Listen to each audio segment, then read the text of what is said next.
बंदी छोड़ सतगुरु रामपाल जी परमेश्वर जी की जय हो।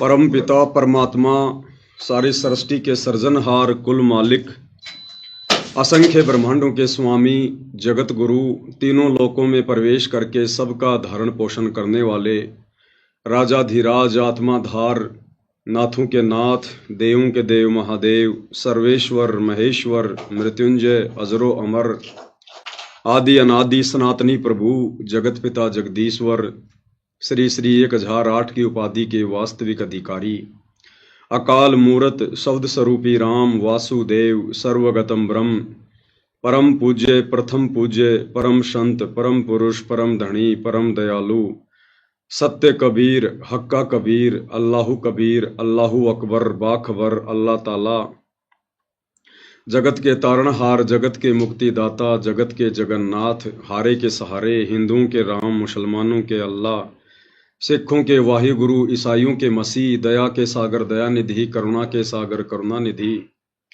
स्वयंभू परिभू संकट मोचन कष्ट हरण मंगल करण दुख भंजन अविगत कबीर निर्विकार निर्विषम परमात्मा अलय अलेख सतगुरु आदि अनादि सतगुरु असली मर्यादा पुरुषोत्तम असली राम असली कृष्ण असली घनश्याम असली मुरारी राजाओं के राजा महाराजाओं के महाराजा शहंशाहों के शहंशाह सम्राटों के सम्राट भगवानों के भगवान अल्लाहों के अल्लाह प्रभुओं के प्रभु मसीहाओं के मसीह सच्चे वाहिगुरु बाबाओं के बाबा पीरों के पीर सेठों के सेठ जगत सेठ सावड़सा सेठ सर्वगुण संपन्न अनंत कोटि कलाओं के स्वामी अनंत कोटि ब्रह्मांडों के नायक योगियों में महायोगी ध्यानियों में महाध्यानी सिद्धों में परम सिद्ध ज्ञानियों में तत्व ज्ञानी ब्रह्म ज्ञानी महाज्ञानी परम ज्ञानी सर्वश्रेष्ठ ज्ञानी विज्ञानी युवा कबीर समर्थ कबीर असमवात अमित ओजा सच्चे रहनुमा करीम अल्लाह सुभान अल्लाह दुनिया के अंतिम पैगंबर 8 सितंबर 1951 से गांव धनाना जिला सोनीपत हरियाणा भारतवर्ष की पावन भूमि पे प्रकट रियल कल्कि भगवान श्री नारायण साकार हरि श्री बाबा साहिब नूर अनंत परमात्मा सच्चे दरवेश सच्चे बाखबर संत श्रोमणी सतगुरु रामपाल जी परमेश्वर जी के चरण कमल में साध संगति से जुड़े हुए देश विदेश से आप और हम सभी सत्सेवक भाई बहनों का अनंत कोटि दंडवत प्रणाम। सत्साई भाई और बहनों, बहुत बड़ी दया बहुत बड़ी मेहर पूज्य गुरुदेव भगवान की सतगुरु रामपाल जी परमेश्वर जी की, जिनके सानिध्य में उनके अमर तत्व ज्ञान को आधार बनाकर हर प्रकार से मर्यादाओं में रहकर संघर्ष करते हुए अपनी आत्मा के कल्याण हेतु दृढ़ता के साथ निरंतर भक्ति मार्ग पर आगे की ओर ही बढ़ रहे हैं। भाई और बहनों, इस वर्तमान घोर कलयुग में ये इतनी बड़ी रजा इस युवा अवस्था में बाल अवस्था में पूर्ण परमेश्वर की भक्ति शास्त्र अनुकूल शत भक्ति, जिस शास्त्र अनुकूल शत भक्ति को करते हुए ब्रह्मा विष्णु महेश भी डरते हैं, क्योंकि इस भक्ति को सफल बनाने के लिए जो नियम है जो मर्यादा है उनको निभाने के लिए जीव को जीवित ही मरना पड़ता है, जीवित ही लोक लाज से पीछे हटना पड़ता है, मान बड़ाई अहंकार दिखावे से पीछे हटना पड़ता है, राग द्वेष ईर्ष्या छल कपट निंदा इन सब से दूर हटना पड़ता है। नेक नीति ईमानदारी से हमने अपनी रोजी रोटी के लिए धंधा करना पड़ता है। किसी की भी आत्मा हमने शौपन में भी नहीं दुखानी होती है। किसी को ठगने का विचार शौपन में भी नहीं आना चाहिए। पर नारी को माँ बहन और बेटी की दृष्टि से देखना होता है। लड़ाई झगड़ों से दूर बैठना होता है। अपनी सुरती अपनी निरति अपना ध्यान अपने गुरुदेव के चरणों में रखना होता है और शरीर के प्रत्येक अंग का सदुपयोग, जैसे जिह्वा का उपयोग हमने सत्य भाषण करके सतगुरु के दिए गए मंत्रों का जाप करके सतगुरु की महिमा करके इसको सफल करना होता है, इसका सदुपयोग करना होता है। इन कानों से हमने ये दुनिया भर की निंदा चुगली नहीं सुननी होती है। ये दुनिया भर के फिल्मी गाने या अन्य ये जो अश्लील गाने हैं ये हमने नहीं सुनने होते हैं। यानी इतनी ढेर सारी मर्यादा, कदम कदम पर मर्यादा। तो इन मर्यादाओं को जिस दिन हम सही प्रकार से निभाने लग जाएंगे, उस दिन समझो हम संसार की तरफ से जीवित ही मर चुके हैं। और ये भाई और बहनों सबके बस की बात नहीं है। आदरणीय गरीबदास जी कहते हैं, सूली ऊपर सेज सुनो रे झुमकरा। यानी कबीर परमेश्वर की इस सतभक्ति को सफल करना ऐसा है जैसे सूली के ऊपर किसी ने अपनी सेज बिछा रखी हो। खांडे की धार है इस भक्ति को सफल करना। भक्ति तो हर कोई ले लेगा, भगत तो हर कोई बन जाएगा, कोई बड़ी बात नहीं है, बस नाम उपदेश लेना पड़ता है। हाथ में रक्षा सूत्र तो कोई भी बांध लेगा, गले में लॉकेट कोई भी लटका लेगा, लेकिन जब भक्ति को सफल करने की दिशा में आगे बढ़ने का समय आएगा तो अच्छे अच्छे सूरमा पीछे हट जाते हैं, अच्छे अच्छे सूरमा। तो भाई और बहनों, इस घोर कलयुग में सतगुरु की सत भक्ति और ऊपर से इसको सफल बनाने के लिए जिस कदर आप और हम सभी सत्सेवक भाई बहन निरंतर आगे बढ़ रहे हैं, ये कोई सामान्य बात नहीं है। आप और हमारे ऊपर गुरुदेव भगवान की कितनी रजा होगी, किस कदर उनकी दया दृष्टि होगी, हम इसका आंकलन भी नहीं कर सकते, आइडिया भी नहीं लगा सकते। जीव ये भक्ति कर ही नहीं सकता। इसीलिए परमात्मा कहते हैं, आप पे आरती आप पे साजे, आप पे किंगर आप पे बाजे, आप पे ताल झांझ झनकारा, आप नचे आप देखन हारा। ये परमात्मा हमसे भक्ति करवाता है, हर प्रकार से हमें संरक्षण देकर, हमारी शोषों इच्छाओं को शांत करके, हमारी ढेरों उन व्यर्थ की कल्पनाओं का मर्दन करके ये सतगुरु हमें भक्ति पर लगाता है और अपनी गोद में उठाकर चलता है। तब भाई और बहनों, इस काल के लोक में एक शब्द सतगुरु की भक्ति का सफल हो पाता है। अन्यथा यहां भक्ति करना खांडे की धार है, खांडे की धार।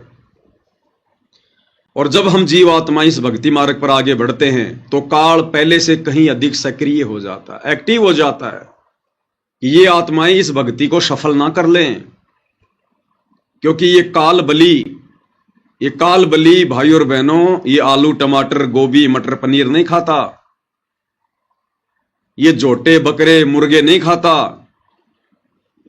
जो वस्तु खाने का इसको श्राप लगा है, उसके लिए इसने आप और हमें यहां पर भेड़ बकरियों की तरह पाल रखा है, जो सतगुरु ने हमें सृष्टि रचना के माध्यम से बताया।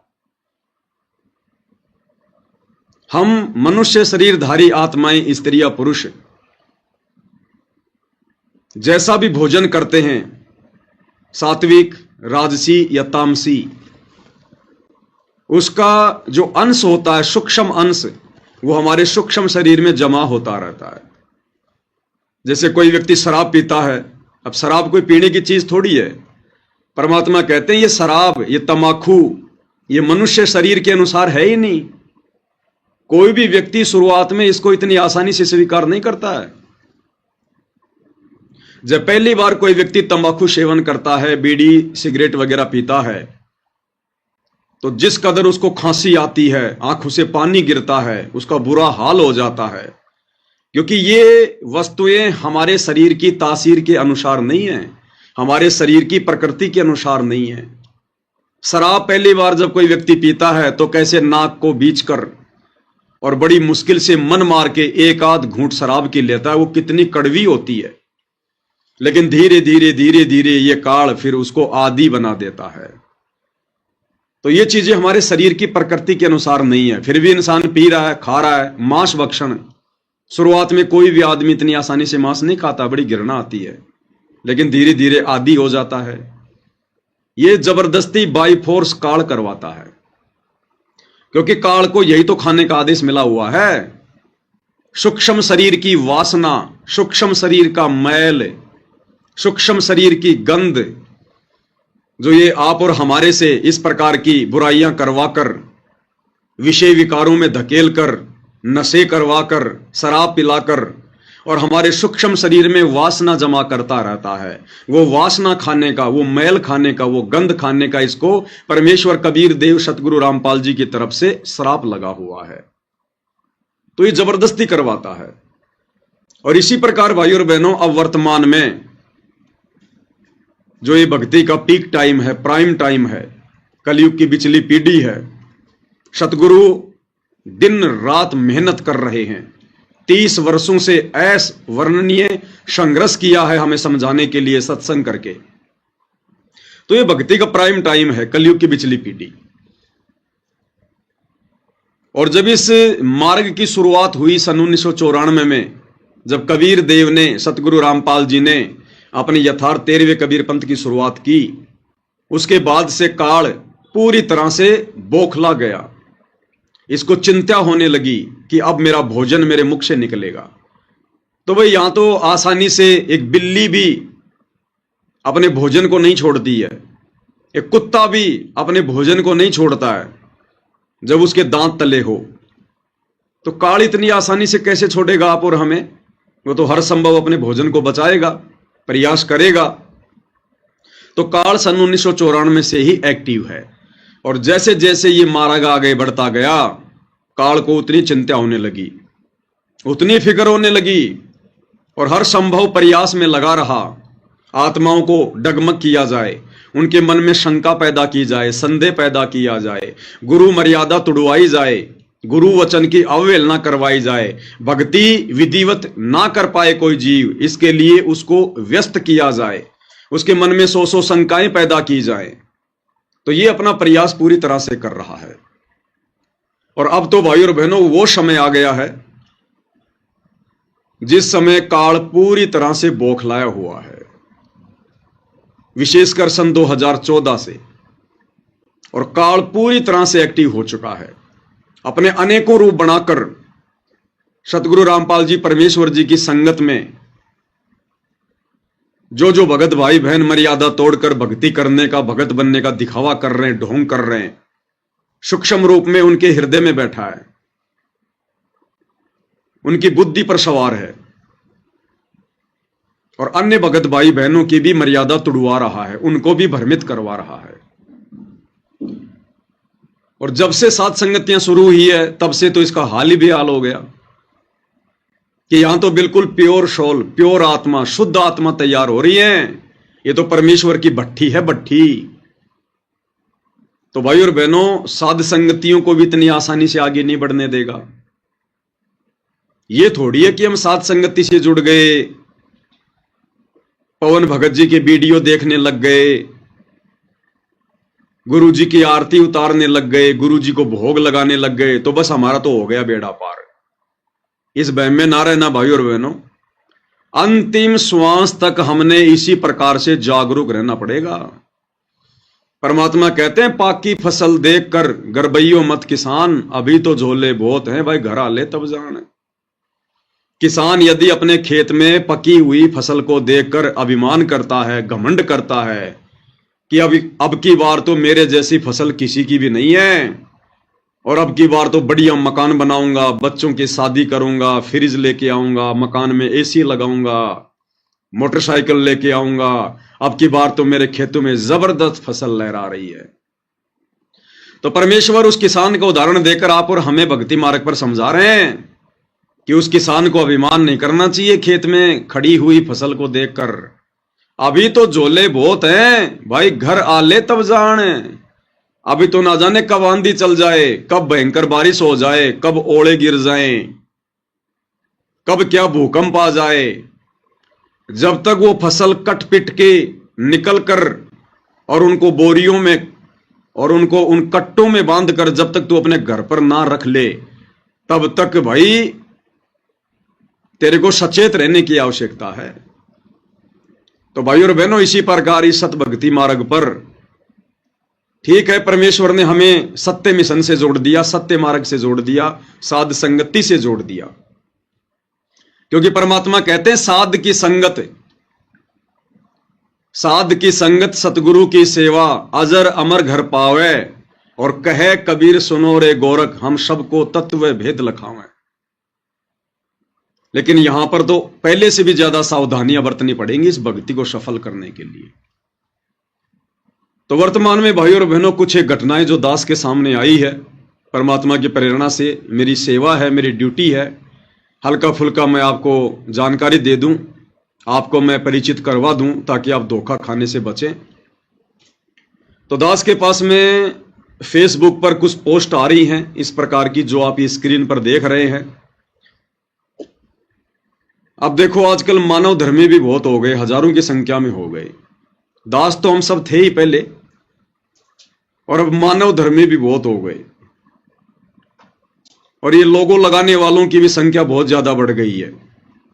अब पता ही नहीं चल पा रहा कौन मर्यादा में है और कौन मर्यादा में नहीं है, क्योंकि ये काल का लोग है, यहां पर नकलची लोग ज्यादा होते हैं, देखा देखी करने वाले ज्यादा होते हैं। तो दास के पास में इस प्रकार की पोस्ट एक दो भक्तों ने व्हाट्सएप पर भेजी है, और वो कह रहे हैं कि भगत जी, कुछ एक भगत हैं कर्नाटक साइड से, कर्नाटक के बीजापुर बताया कि वहां से कुछ एक भगत हैं जो अपना मनमाना आचरण संगत में फैला रहे हैं, और वो लोग ये कुप्रचार कर रहे हैं कि 8 सितंबर को सतगुरु रामपाल जी हमारे घर पर आएंगे, विमान लेकर आएंगे और हमें सशरीर सतलोक लेकर जाएंगे। और जिन जिन भगत भाई बहनों को सतलोक जाना है, सतलोक नहीं, गलती हो गई मुझ पवन दास की, कान पकड़ के माफी मांगता हूं भाई, अनामी लोक लेकर जाएंगे, डायरेक्ट अनामी लोक, सर्वश्रेष्ठ जगह पर, कि हमें अनामी लोक लेकर जाएंगे सतगुरु रामपाल जी। और जो जो भगत नहीं आएंगे बाद में बहुत पछताएंगे, बहुत रोएंगे, ये मौका फिर बार बार नहीं मिलेगा। तो ये पोस्ट आई मेरे पास में, ये मानव धर्मी राजकुमार दास कौन है, क्योंकि राजकुमार नाम के तो बहुत सारे सत्सेवक भाई बहन होंगे, तो मैं तो किसी को जानता नहीं कि ये कौन से राजकुमार जी हैं। तो इन्होंने ये पोस्ट की है, माया के पुजारी सतलोक जाएगा, यानी जो माया के पुजारी है ना वो तो सतलोक जाएंगे, और रामपाल जी के पुजारी अनामी लोक जाएंगे। और सतगुरु रामपाल जी के भगत कहां जाएंगे? अनामी लोक, जहां पर पूर्ण मोक्ष और पूर्ण आनंद है, जहां पर पूर्ण मोक्ष और पूर्ण आनंद है, अनामी लोक में। टट्टू है वहां पर, टट्टू, जैसे गुरुजी यहां कहते हैं ना कि जब संत आता है जब तो कोई पूजता को न्या, और मेरे मरे बाद में यहां पर मेरी मंडी बनाएंगे, यहां पर मेले भरा करेंगे, फेर के मिलेगा, यहां पर टट्टू मिलेगा। तो अनामी लोक में टट्टू है, टट्टू। अकल के अंधो, क्या खाक सत्संग सुने तुम लोगों ने गुरुदेव भगवान के? क्यों अपने नाम के आगे भगत लगा रहे हो, मानव धर्मी लगा रहे हो, सत्सेवक लगा रहे हो? जिन जिन लोगों के इस प्रकार के विचार हैं वो दुनिया के सबसे बड़े गधे हैं, सबसे बड़े गधे। वो तो सतलोक आश्रम वालों से भी गिरे हुए हैं, गिरे हुए, मंद बुद्धि। अनामी लोक जाओगे, क्या है अनामी लोक में? क्या सत्संग सुने तुमने? अनामी लोक में सृष्टि है क्या? अरे परमात्मा क्या कहते हैं, लोक अनामी जावेगी वहां कोन्या मिले चौबारे। चौबारे यानी मकान, महल। अनामी लोक में सृष्टि नहीं है। लोक अनामी जावेगी वहां कोन्या मिले चौबारे, आत्मा और परमात्मा वहां कोन्या रहते न्यारे। यानी उस अनामी लोक में जाने के बाद में परमात्मा आत्मा का अस्तित्व सदा सदा के लिए समाप्त कर देता है। फिर आनंद क्या खाक भोगोगे तुम? जिस शब्द से परमेश्वर ने हमें प्रथम बार सतलोक में उत्पन्न किया था, उसी शब्द में परमात्मा अनामी लोक में ले जाकर आत्मा को वापस अपने शरीर में समा लेता है। फिर क्या खाक आनंद मनाओगे तुम वहां पर? टट्टू आनंद लोगे तुम वहां पर? अनामी लोक में केवल परमेश्वर अकेले रहते हैं, केवल परमेश्वर अकेले। और उनका जो रूप है वो निराकार और साकार से भी भिन्न है। ना उनको आकार में कह सकते, ना उनको साकार में कह सकते। निराकार और साकार से भिन्न जो अवस्था है उसमें रहते हैं परमात्मा, कबीर देव, सतगुरु रामपाल जी, सिर्फ अकेले। वहां सृष्टि नहीं है। सुना तुमने कभी किसी सत्संग में, सृष्टि रचना में, कि अनामी लोक में सृष्टि है? अरे वाणी क्या कह रही है? लोक अनामी जावे गावा कोन्या मिले चौबारे। चौबारे यानी महल। वहां सृष्टि नहीं है, सृष्टि केवल नीचे के 3 लोकों में है। और सात संगति के माध्यम से जब वीडियो बन रहे थे पुस्तकों के ऊपर, तो भक्ति और भगवान पुस्तक में परमात्मा ने हमें क्या बताया कि जिस आत्मा को परमात्मा ने एक बार उत्पन्न कर दिया, और जिन लोकों को परमात्मा ने एक बार उत्पन्न कर दिया, अनामी लोक से नीचे के 3 लोक जिनको परमेश्वर ने उत्पन्न किया है, उनको परमात्मा कभी भी नष्ट नहीं करेगा। यानी आत्मा को परमात्मा कभी अनामी लोक लेकर ही नहीं जाएगा। ये परमेश्वर का वचन है। आत्मा को परमात्मा ने अजरो अमर कहा है, अविनाशी कहा है। तो एक तरफ तो परमात्मा ने आत्मा को अविनाशी कह दिया, फिर अविनाशी आत्मा को परमात्मा नष्ट कैसे करेगा भाई? फिर तो भगवान का वचन ही झूठा हो गया। इसलिए गुरुदेव ने उस पुस्तक में बताया कि परमेश्वर ने नीचे के 4 लोकों को, यानी जो अनामी लोक है वो तो है ही है अविनाशी, और जो नीचे के 3 लोक परमात्मा ने जो और रचे, अगम लोक, अलख लोक और शतलोक, इनको भी परमात्मा ने अजरो अमर बनाया है, अविनाशी की संज्ञा दी है, और आत्मा भी अविनाशी। तो ये नीचे के 3 लोक, यानी टोटल 4 लोक मान लो, और ये जितनी भी आत्माएं परमात्मा ने उत्पन्न की हैं, इनको परमात्मा कभी भी नष्ट नहीं करेगा, कभी भी। ये अखंड हैं। अब यहां से जाने के बाद फिर हम कभी भी, और परमेश्वर की सृष्टि तो कभी नष्ट होती नहीं, अविनाशी उसी को कहते हैं। अब इस काल लोक से यदि हम चले जाते हैं हिम्मत करके, संघर्ष करके, मर्यादाओं में रहकर, तो सीढ़ी दर सीढ़ी फिर हम ऊपर चढ़ेंगे, ऊपर के 3 लोकों में। पहले सतलोक में, फिर अलख लोक में, फिर अनामी लोक में। वो लोक परमात्मा कभी भी विनाश में नहीं लेके आएगा, अखंड है वो। और जितनी भी आत्माएं हैं वो भी फिर उन लोकों में रहेंगी, वो दोबारा फिर काल की सृष्टि में भी नहीं आएंगी। क्योंकि यहां हमने कितने दुख भोगे हैं असंख्य युगों से, अब हम सुखी सुख भोगेंगे आगे, सुखी सुख। अब यहां से तो दुख भोग के जा रहे हैं, और वहां जाके परमात्मा हमारे को अनामी लोक में जाके नष्ट कर देगा, आत्मा का अस्तित्व समाप्त कर देगा। तो क्या सुख भोगा फिर हमने? फिर हमें कैसा पता चलेगा कि गुरुजी जो कहा करते थे वो सत्य है, कि ऊपर इतना सुख है, इतने ठाठ बाट हैं, आत्मा कभी मरती नहीं है, वहां कभी मृत्यु नहीं होती है। तो परमेश्वर अनामी लोक में नहीं, अनामी लोक में तो परमेश्वर स्वयं रहते हैं। अरे जैसे देश का राष्ट्रपति है, और राष्ट्रपति का दिल्ली में राष्ट्रपति भवन है, उस राष्ट्रपति भवन में राष्ट्रपति कभी कोई कॉलोनी बसाता है क्या आम व्यक्तियों के लिए? आम जनता के लिए कभी कोई स्कीम काटता है क्या? कोई मकान बनाता है क्या? उस राष्ट्रपति भवन में केवल राष्ट्रपति रहता है। आम लोगों के लिए वहां पर परमानेंट निवास नहीं होता।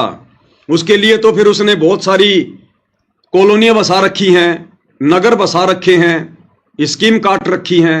वहां रहो आराम से, जनता जनता ही होती है, राजा राजा ही होता है। तो अनामी लोक में कोई सृष्टि नहीं है। और ये जो भाई जो भी है, ये जिस प्रकार की ये भ्रमणा संगत में फैला रहा है, ये परमात्मा का घोर अपराधी आदमी है। देखो भाई और बहनों, मैं इसीलिए भगत भाई बहनों की ज्यादा लाइव आकर बढ़ाई नहीं करता, प्रशंसा नहीं करता। अन्यथा मेरे पास तो बहुत फोन आते हैं, बहुत मैसेज आते हैं, भगत जी मेरे साथ ये चमत्कार हो गया, ये हो गया। इसलिए दास ज्यादातर उनका जिक्र नहीं करता है, क्योंकि भाई और बहनों है तो आखिर हम सब जीव, हमारे अंदर हवा बहुत जल्दी भर जाती है। तो जहां तक मेरा आइडिया है, ये बीजापुर के, कर्नाटक के रमेश भगत जी वही हैं जिनके घर पर एक बार सात संगति हुई थी। वो सिक्योरिटी गार्ड की शायद नौकरी करते थे, और उनकी जगह जब वो सात संगति में थे तो उनकी जगह उनका रूप बनाकर सतगुरु रामपाल जी भगवान वहां पर उसकी ड्यूटी पे गए। दास ने लाइव आकर भगत भाई बहनों को बताया भी था। तो हो सकता है इस भाई के अंदर मान बड़ाई समा गई हो। और काल प्रेरणा से फिर काल ने अपना खेल खेलना शुरू कर दिया हो, या तो सावधानी हटी, दुर्घटना घटी भाई और बहनों। जीव जीव ही रहेगा, अगर पीव बनने का प्रयास करेगा तो सत्यानाश होगा, सत्यानाश। तो ये व्यक्ति यदि ऐसी गलती कर रहा है और यदि ये वही कर्नाटक के बीजापुर वाला रमेश है जो इस प्रकार की बकवाद संगत में फैला रहा है, तो ये व्यक्ति भाई और बहनों परमात्मा का घोर अपराधी है, दोषी है परमात्मा का। इसने सात संगति से जुड़ने के बाद भी अपना ये मनुष्य जीवन बर्बाद कर दिया। खुद तो नरक में जाएगा जाएगा, अपने परिवार को भी लेकर जाएगा। और कुछ एक मंदबुद्धि भगत मेरे पास में मैसेज भेज रहे हैं कि भगत जी ये क्या सत्य है, भगत जी आप आओगे या नहीं आओगे, भगत जी हमें जाना चाहिए या नहीं जाना चाहिए। भाई वो भी गए काम से, वो भी काम से गए। अगर उस रमेश को मान लो अगर गुरुजी ने कुछ दिखाया है, देखो भाई और बहनों परमात्मा समर्थ है, परमात्मा ये नहीं कर सकता वो नहीं कर सकता। अगर कोई इस प्रकार की बातें बोलता है तो गुरुदेव ने उसको मूर्ख बताया। लेकिन परमात्मा की भी कुछ मर्यादाएं हैं, कुछ नियम हैं, कुछ उसके उसूल हैं। उनसे हटकर यदि हम डींग मारेंगे तो वो भक्ति मार्ग में नहीं चलता। फिर परमात्मा तो समर्थ है, कुछ भी कर सकता है, वो तो कहीं से भी किसी को लेकर जा सकता है, नो डाउट। तो जिन जिन भगत भाई बहनों ने शंका व्यक्त की है ना, भगत जी क्या करें, हम जाएं या ना जाएं, हमें जाना चाहिए नहीं जाना चाहिए, तो वो भी भाई और बहनों मजदार में। जो व्यक्ति सात संगति से जुड़ने के बाद भी इन छोटी मोटी घटनाओं का निर्णय स्वयं नहीं कर रहा है, वो भी मंदबुद्धि है, उसकी भी मर्यादा खंडित है। अरे अगर आदेश उस रमेश दास को गुरुदेव ने दिया भी होगा तो तुम क्या वहां पे टट्टू लाने जा रहे हो? जब तुम्हें ले जाना होगा तो परमात्मा तुम्हें भी सूचना भेज देगा। अगर उस रमेश दास को उसके अनुसार गुरुजी ने आकर कहा है कि बेटा 8 सितंबर को तैयार रहना, मैं विमान लेके आऊंगा और तेरे को डायरेक्ट अनामी लोक में लेकर जाऊंगा, तो बाकी क्यों अपने ऐसे तैसी करवा रहे हो? वहां जाकर तुम्हें क्या मिलेगा? तुम्हारे लिए हुआ क्या आदेश? तुम्हें आदेश दिया गया है क्या? तुम क्यों भेड़ चाल में भग रहे हो? तुम क्यों देखा देखी में भग रहे हो? तो जिस व्यक्ति ने इस ज्ञान विरुद्ध इस पोस्ट को पढ़कर अगर मन में भी धारणा बना ली कि मैं जाऊंगा, जिसके मन में इतना भी दोष आ गया, विचार आ गया, वो व्यक्ति भी इस जन्म में मोक्ष प्राप्त नहीं कर सकता। ये परीक्षा चल रही है हमारी कदम कदम पे। अभी देखा नहीं तुमने इस हार में किस प्रकार से परमात्मा ठोक ठोक के परीक्षा ले रहा है? तो ये परीक्षा ही है ये वाली भी, जो ये पोस्ट आई है संगत में। ये पाखंड, ये आडंबर, ये ढोंग, ये षड्यंत्र, ये काल अब कदम कदम पे रचेगा। दास बहुत पहले कह चुका है भाई और बहनों, अब हम साथ संगति में उस दौर से गुजर रहे हैं, यहां पर जरा भी त्रुटि परमात्मा को पसंद नहीं होगी, जरा भी त्रुटि। और जरूर इस व्यक्ति ने कोई ना कोई गलती करी है, मर्यादा तोड़ी है, और ये काल ने अपना खेल खेला इसके साथ में। काल ने, क्योंकि काल ने भी तो अनामी लोक बना रखा है। अरे काल ने भी तो यहां पर नकली अनामी लोक, नकली अगम लोक, नकली सतलोक बना रखे हैं ना। तो ये काल खेल खेल रहा है उसके साथ में काल, क्योंकि परमात्मा काल को इजाजत दे देगा तो फिर वो अपने बाप का रूप बना लेगा, वैसे नहीं बना सकता। जब उसने अपने भाई जोगजीत का रूप बनाने के लिए भी उसकी आज्ञा मांगी, तो परमात्मा का कैसे बना लेगा? गुरुदेव भगवान का। हां, परमात्मा आदेश दे सकते हैं हम भक्तों की परीक्षा के लिए कि देख ले भाई मेरा रूप बना के, या फिर काल हो सकता है अपने रूप में आया हो, किसी और रूप में आया हो, और सतगुरु रामपाल जी भगवान ने उसका रूप चेंज कर दिया हो, अपना रूप बना दिया हो। उस काल को भी दिखाई नहीं दे रहा कि मेरा क्या रूप दिखाई दे रहा है, और भगत को भी वो गुरु जी का रूप दिखाई देगा, क्योंकि समर्थ तो सतगुरु है ना। सतगुरु जो चाहे सो कर ही। भाई ये कदम कदम पे परीक्षा होंगी हमारी। गुरुदेव भगवान कहते हैं सतलोक जाना कोई बच्चों का खेल नहीं है, कोई वो खाला का घर नहीं है, बरवाड़े का बस अड्डा नहीं है जो तुम पकड़ के रिक्शा पहुंच जाओगे। जोटा लगेगा, जोटा जोर लगेगा। अनामी लोक में जाएंगे। इस काल लोक में तो कुकर्मों में तुम सड़े पड़े हो अभी तक, और अनामी लोक जाओगे तुम। पहले सतलोक तो जा लो एक बार, अनामी लोग जाएंगे ये सीधे। इतने अच्छे कर्म हो गए तुम्हारे, अनामी लोग जाओगे और क्या करोगे? वहां जाके मिट्टी में मिट्टी मिलना है? क्या करोगे जब भगवान ने मना कर दिया कि अनामी लोक में मैं किसी को लेकर ही नहीं जाता, लेकर ही नहीं जाता किसी को। और कई बार जो परमात्मा ने ये अनामी लोक का जो ये जिक्र किया है, तो गुरुदेव ने बाद में बताया कि अनामी लोक भी सतलोक को कहते हैं। यानी जिसके विषय में कोई कह नहीं सकता, कोई जान नहीं सकता, आज तक किसी ने बताया नहीं, उसको कहते हैं अकय लोक। अब आम भगत तो सोच लेते हैं कि ये जो अकय लोक है ये तो अनामी लोक के लिए है। आज से पहले हमें सतलोक की जानकारी, अगम लोक की जानकारी, अलख लोक की जानकारी दी किसी ने? तो इस काल लोक की सृष्टि में ऊपर के चारों लोक ये अनामी लोक हैं, ये अकय लोक हैं जिनके विषय में कभी कोई कुछ कह नहीं सकता। वहां की सुख सुविधाओं के विषय में कोई वर्णन नहीं कर सकता, इसलिए चारों लोकों को अनामी लोक कहा जाता है, चारों लोकों को अकय लोक कहा जाता है। उनके बारे में पहले कभी किसी ने कुछ कहा ही नहीं, कोई जानता ही नहीं था तो कहेगा क्या, इसलिए उनको अकय लोक कहा जाता है। अब सत्संग तो तुम ध्यान से सुनते नहीं, तो काल तो सिर पर बैठेगा भाई, बकवास तो करवाएगा ना। और जिन जिन भगत भाई बहनों के मन में भी अगर आ चुकी है, अगर मन में भी आ चुकी है कि मैं जाऊंगा, अब भले वो मेरा ये वीडियो देख के वो रुक जाए, लेकिन इस वीडियो को देखने से पहले यदि उसके मन में आ चुका है कि मैं जाऊंगा, वो इस जन्म में सतलोक नहीं जा सकता। लिख लेना भाई, किसी डायरी में नोट कर लेना, इस जन्म में वो दुष्ट आत्मा सत्सेवक होकर भी सतलोक नहीं जाएगा। चाहे कितना नाक रगड़ रगड़ की माफी मांग लेना भगवान से। इस समय हमारी इतनी सी गलती भगवान के दिल को गहरी चोट पहुंचाएगी, गहरी चोट। और जिस मूर्ख ने अपनी नादानी से अपने गुरु को दुखी कर दिया, वो कभी सतलोक जा सकता है? वो तो काल लोक में भी कभी सुख नहीं उठा सकता। वो तो 84 लाख योनियों का अधिकारी है, 84 लाख योनियों का। अरे फिर ये धोखेबाज भगवान हो गया, फिर सतगुरु रामपाल जी तो धोखेबाज हो गया। फिर जो अकेले रमेश दास को आकर कह रहा है कि तुझे सह शरीर सतलोक ले जाऊंगा, बाकी भाई बहनों को बुला लो। भाई ये बाकी भाई बहनों को क्यों बुला रहा है? इसलिए तो बुला रहा होगा ना कि भाई गुरुजी ने कहा होगा भाई सबको बुला ले। तो गुरुजी को डर लग रहा है क्या सबको बताने से? अरे जब गुरुजी तुम्हें बता सकते हैं आकर, तो गुरुजी बाकी भगत भाई बहनों को नहीं बता सकते? जिन जिन को लेकर जाना होगा उनको भी तो गुरु बता सकता है ना। तुम कोई दलाल हो गुरुजी के, एजेंट हो तुम कोई गुरुजी के, जो तुम्हें कहेगा गुरु कि हां भाई सबको बुला ले। तो भाई और बहनों, ये काल इस समय सिर पर बैठकर डांस करेगा जिसकी जरा भी मर्यादा टूटी।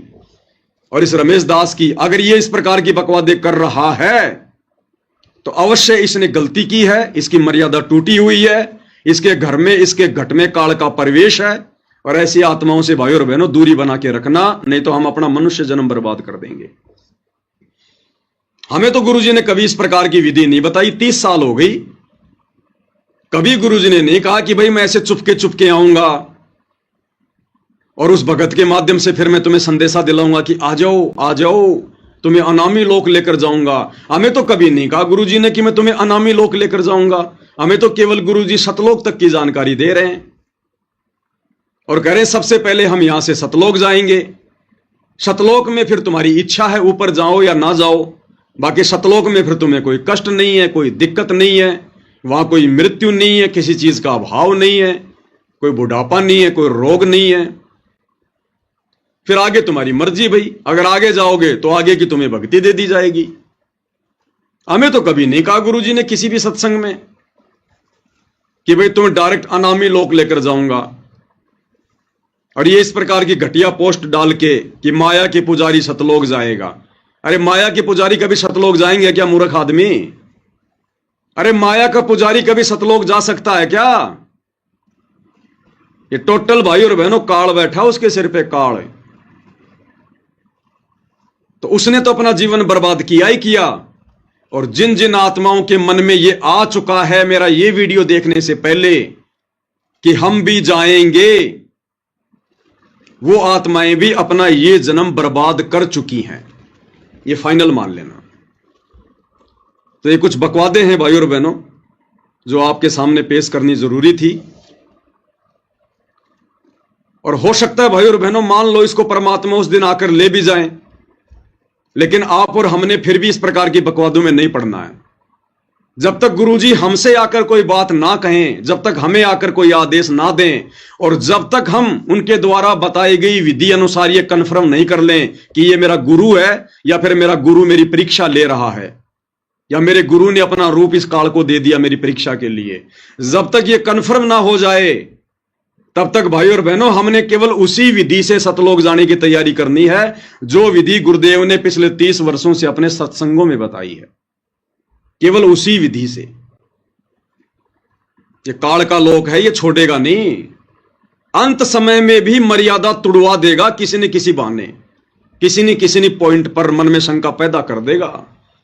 इसलिए परमात्मा कहते हैं यो गुरु ज्ञान विज्ञान वाणी जीवित ही जग में मरो, यानी संसार की तरफ से जीवित मर जाओ। संसार किसका? काल का। ना हमने कोई काल की बातों पे ध्यान देना, ना हमने काल के पुजारियों की बातों पे ध्यान देना। अपने सतगुरु के प्रत्येक वचन को सत्य मानकर आगे बढ़ना है भक्ति मार्ग पर। और जैसे जैसे हम अब आगे की ओर बढ़ेंगे 2028 युग परिवर्तन, तैसे तैसे ये काल भाई और बहनों ना जाने क्या क्या परपंच रचेगा, क्या क्या षड्यंत्र रचेगा। अभी तो देखते जाओ आप, अभी तो ढंग से शुरुआत है। अभी आगे आगे देखते जाओ क्या क्या होता है। कितने लोग साथ संगति में डटे रहेंगे। जब परीक्षाएं होंगी ना तब देखना। परमात्मा कहते हैं भक्ति भाव भादो नदी सबे चले गहराए, और सरिता सोई जानिए जो जेठ मास ठहराए। अभी भक्ति का जेठ मास आया नहीं है। जब वो जेठ मास आएगा, प्यास सताएगी, गले सूखेंगे, तब पता चलेगा हम कहां कहां भगेंगे, क्या क्या होगा हमारे साथ में। अभी तो परमात्मा हमारी बहुत मदद कर रहा है, बहुत सहयोग दे रहा है। अभी तो हमें ज्ञान और भक्ति से दृढ़ कर रहा है। और जब वो परीक्षा लेगा ना ठोक ठोक के बजा बजा के, तब पता चलेगा उसके असली हीरे मोतीलाल कौन है। तो ये ज्ञान आधार बिल्कुल भी नहीं है। जो ये घटिया पोस्ट सोशल मीडिया पर कुछ एक नादान भगत वायरल कर रहे हैं, वो अपना जीवन बर्बाद कर चुके हैं। और भाई आगे किसने क्या करना है ये अपना डिसीजन खुद ले लेना। हमेशा तुम्हें भगत भाई बहन नहीं समझाएंगे। अगर तुम यहां पर भी डगमग हो रहे हो, और जब ये स्थूल शरीर छोड़कर त्रिकुटी की यात्रा करोगे, तुम क्या खाक जाओगे तुम त्रिकुटी पर। 14 करोड़ तो छोड़ो, तुम्हें एक भी यम का दूध दिखाई दे गया तुम्हारी टट्टी पेशाब निकल जाएगी। अगर तुम्हारी यही अगर तुम्हारी अज्ञानता रही तो भाई अपना अपना स्टैंड क्लियर कर लेना। उसके बाद भाई और बहनों दूसरी जो घटना है, एक ये पीला पर्चा है, आप सभी भगत भाई बहनों के सामने है। सतलोक आश्रम मैनेजमेंट हरियाणा ने इसको 15 अगस्त 2025 को वायरल किया है, क्योंकि गुरुदेव भगवान के आशीर्वाद से जब दास 12 अगस्त 2025 को अपने 2 भगत भाइयों के साथ, मनोज दास और मुकेश दास के साथ अपनी हिसार की तारीख पर गया था, और जिस प्रकार वहां सतलोक आश्रम मैनेजमेंट हरियाणा के मीडिया प्रभारी डॉक्टर चांद राठी और बसंत सैनी गांव गांद्रा जिला रोहतक हरियाणा वाले ने जो ज्ञान विरुद्ध निंदनीय घटिया हरकत की है, कुछ भक्तों को साथ में लेकर एक किराए की लड़की लाकर, उस घटना के बाद में उस पेट्रोल पंप से दास ने जो सीसीटीवी वीडियो लिया, और दास ने जब उसको दास के फेसबुक पेज पवन दास इस लाइव के ऊपर डाला, तो गुरुदेव भगवान के आशीर्वाद से आज तीसरा ही दिन है, और तीसरे दिन में कम से कम 60 लाख लोगों ने देख लिया। 60 लाख लोगों ने, बड़ी तेजी से वो वीडियो वायरल हुआ मालिक के आशीर्वाद से। तो मैनेजमेंट हरियाणा पूरी तरह से बौखला रहा है। इनका मानसिक संतुलन दिन ब दिन बिगड़ता जा रहा है, क्योंकि भक्ति के ये निकट भी नहीं है। बकवाद काल इनसे जी भर के करवा रहा है। सतगुरु का आशीर्वाद इनके सिर से हट चुका है। अब ये भी अपनी अंतिम यात्रा की तरफ है, अंतिम यात्रा की तरफ। इनको बकवादों के अलावा कुछ भी नहीं सूझेगा अब आगे आगे, और ऐसे ही इन लोगों का सत्यानाश होगा धीरे धीरे मालिक के विधान अनुसार। तो इन्होंने आनन फानन में एक पीला पर्चा निकाला है। मुझे तो हंसी आई भाई और बहनों इसको पढ़ के। मान न मान, मैं तेरा मेहमान। जबरदस्ती के पीले पर्चे निकाल रहे हैं, जबरदस्ती के। और क्या लिखा है? दिनांक 15 अगस्त 2025, समय 9:40 रात्रि। सभी भगतात्माओं से प्रार्थना है कि सतगुरुदेव जी का आदेश आया है। बिना सतगुरु के आदेश के तो ये बाथरूम करने भी नहीं जाते, इतने आज्ञाकारी हैं आश्रम वाले। बिना सतगुरु की आज्ञा के तो ये पैंट के नीचे ये चड्डी भी नहीं पहनते। पहले गुरुजी से पूछते हैं कि गुरुजी आज मैं कौन सी चड्डी पहनूं। इतने आज्ञाकारी भगत हैं ये। तो कह रहे हैं गुरुदेव का आदेश आया है। अब बताओ गुरुजी को कैसे पता चला? भाई गुरुजी तो जेल में बैठे हुए हैं। अरे गुरुजी तो जेल में बैठे हुए हैं। अब जेल में ना तो मोबाइल की व्यवस्था होती है ना कुछ और, तो गुरुजी को कैसे पता चल गया? कहते हैं गुरुजी का आदेश आया है। भाई गुरुजी कोई भी बात बताएंगे तो इसी आधार पर बताएंगे कि मेरे को मेरे परिवार ने बताई हो या जो भगत मिलाई पर जाता है उसने बताई हो। उस आधार से फिर गुरुजी आदेश दे सकते हैं, अन्यथा गुरुजी को क्या पता? बताओ भाई। गुरुजी तो एक आम संत की लीला कर रहे हैं। वे तो अंतर्यामी हैं, जानी जान है, लेकिन अपनी शक्तियों का परमात्मा तुम नालायकों की तरह दुरुपयोग नहीं करते। तो गुरुजी को किसने बताया होगा? गुरुजी के परिवार ने बताया होगा, जो मिलाई पर जाते हैं उन्होंने बताया होगा। तो आदेश ये गुरुजी का कहां हो गया? आदेश तो मिलाई पर जाने वाले भक्तों का है, जो उन्होंने गुरुजी को आदेश दिया।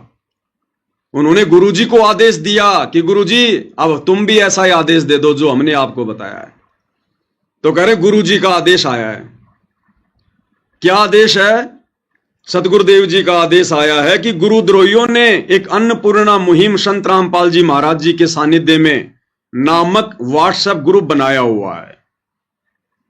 वे इस ग्रुप में भक्तों को जोड़ रहे हैं और फ्रॉड करके भक्तों से पैसे ले रहे हैं। अरे हम सत्सेवक तो थूकते हैं तुम्हारी अन्नपूर्णा मुहिम के पैसों पर, थूकते हैं। थूक के बताऊं क्या? अरे थूक के बताऊं क्या? ये परमात्मा की सेवा का कमरा, थूक नहीं सकता, नहीं तो अभी तुम्हें थूक के बताता। ये पवन दास और मेरे सत्सेवक भाई बहन जो परमेश्वर के प्रति समर्पित हैं, अरे सतलोक आश्रम मैनेजमेंट हरियाणा वालों, तुम्हारे भक्तों के और तुम्हारी ये अन्नपूर्णा मुहिम जैसी घटिया मुहिम के पैसों की तरफ हम तो थूकते भी नहीं है। ये हराम की कमाई, ये पाप की कमाई, ये झूठ और फरेब की कमाई, हम सत्सेवक तो पेशाब भी नहीं करते इसके ऊपर, पेशाब भी। वे इस ग्रुप में भक्तों को जोड़ रहे हैं और फ्रॉड करके पैसे ले रहे हैं। गुरु द्रोहियों द्वारा बनाए हुए इस प्रकार के किसी भी ग्रुप में किसी भी भगत आत्मा ने नहीं जुड़ना है। किसी भी व्हाट्सएप ग्रुप में जुड़ने के लिए किसी भी अपरिचित व्यक्ति का लिंक आता है तो जुड़ने से पहले अपने कोऑर्डिनेटर सेवादार से अवश्य संपर्क करें। कर लेना भैया, जैसा कह रहे हैं वैसा कर लेना। ना तो हम सत्सेवकों ने ऐसा कोई ग्रुप बनाया, ना हम ऐसा कोई ग्रुप बनाते, और ना ऐसी पाप की और आराम की कमाई जो गुरु का परिवार खा रहा है, ये सतलोक आश्रम मैनेजमेंट हरियाणा डकार रहा है। हम सत्सेवक तो थूकते भी नहीं है, ऐसी कमाई पर थूकते भी नहीं है।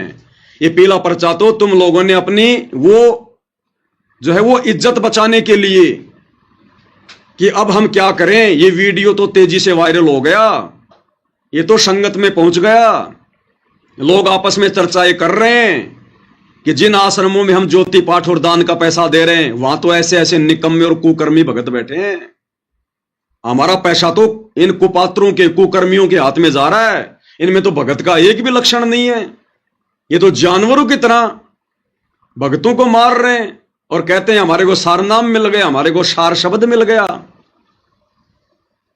अब संगत की आंखें खुल रही हैं, इनके पेट में दर्द हो रहा है, तो इस प्रकार की बकवाद मनगढ़ंत कहानियां लिख लिख कर भेज रहे हैं। फिर इसी का नीचे का दूसरा पर्चा है, उसमें इन्होंने क्या लिखा है, ये है, इसमें इन्होंने रेफरेंस दिया है अन्नपूर्णा मुहिम संत रामपाल जी महाराज के सानिध्य में बिना मेहनत के कमाई का सबसे बड़ा रहस्य 100% वैध और सुरक्षित। घर पर रहें और इस कंपनी के प्लेटफॉर्म पर हमारे साथ निवेश करें। अपने मासिक वेतन पर निर्भर ना रहें, आपका मासिक वेतन आपको अमीर नहीं बनाएगा। शामिल हो, प्रक्रिया पर भरोसा करें, अपना पैसा यहां निवेश करें, हम पर नहीं। कृपया यहां घोटालेबाजों को स्वीकार ना करें। विश्वसनीय क्रिप्टो ट्रेडिंग निवेश कंपनी निवेश योजना 5,500 का निवेश करें और 24 घंटों के भीतर 55,000 प्राप्त करें। 7,500 का निवेश करें और 24 घंटों के भीतर 75,000 कमाएं। हम थूकते हैं भाई ऐसे कमाई पर।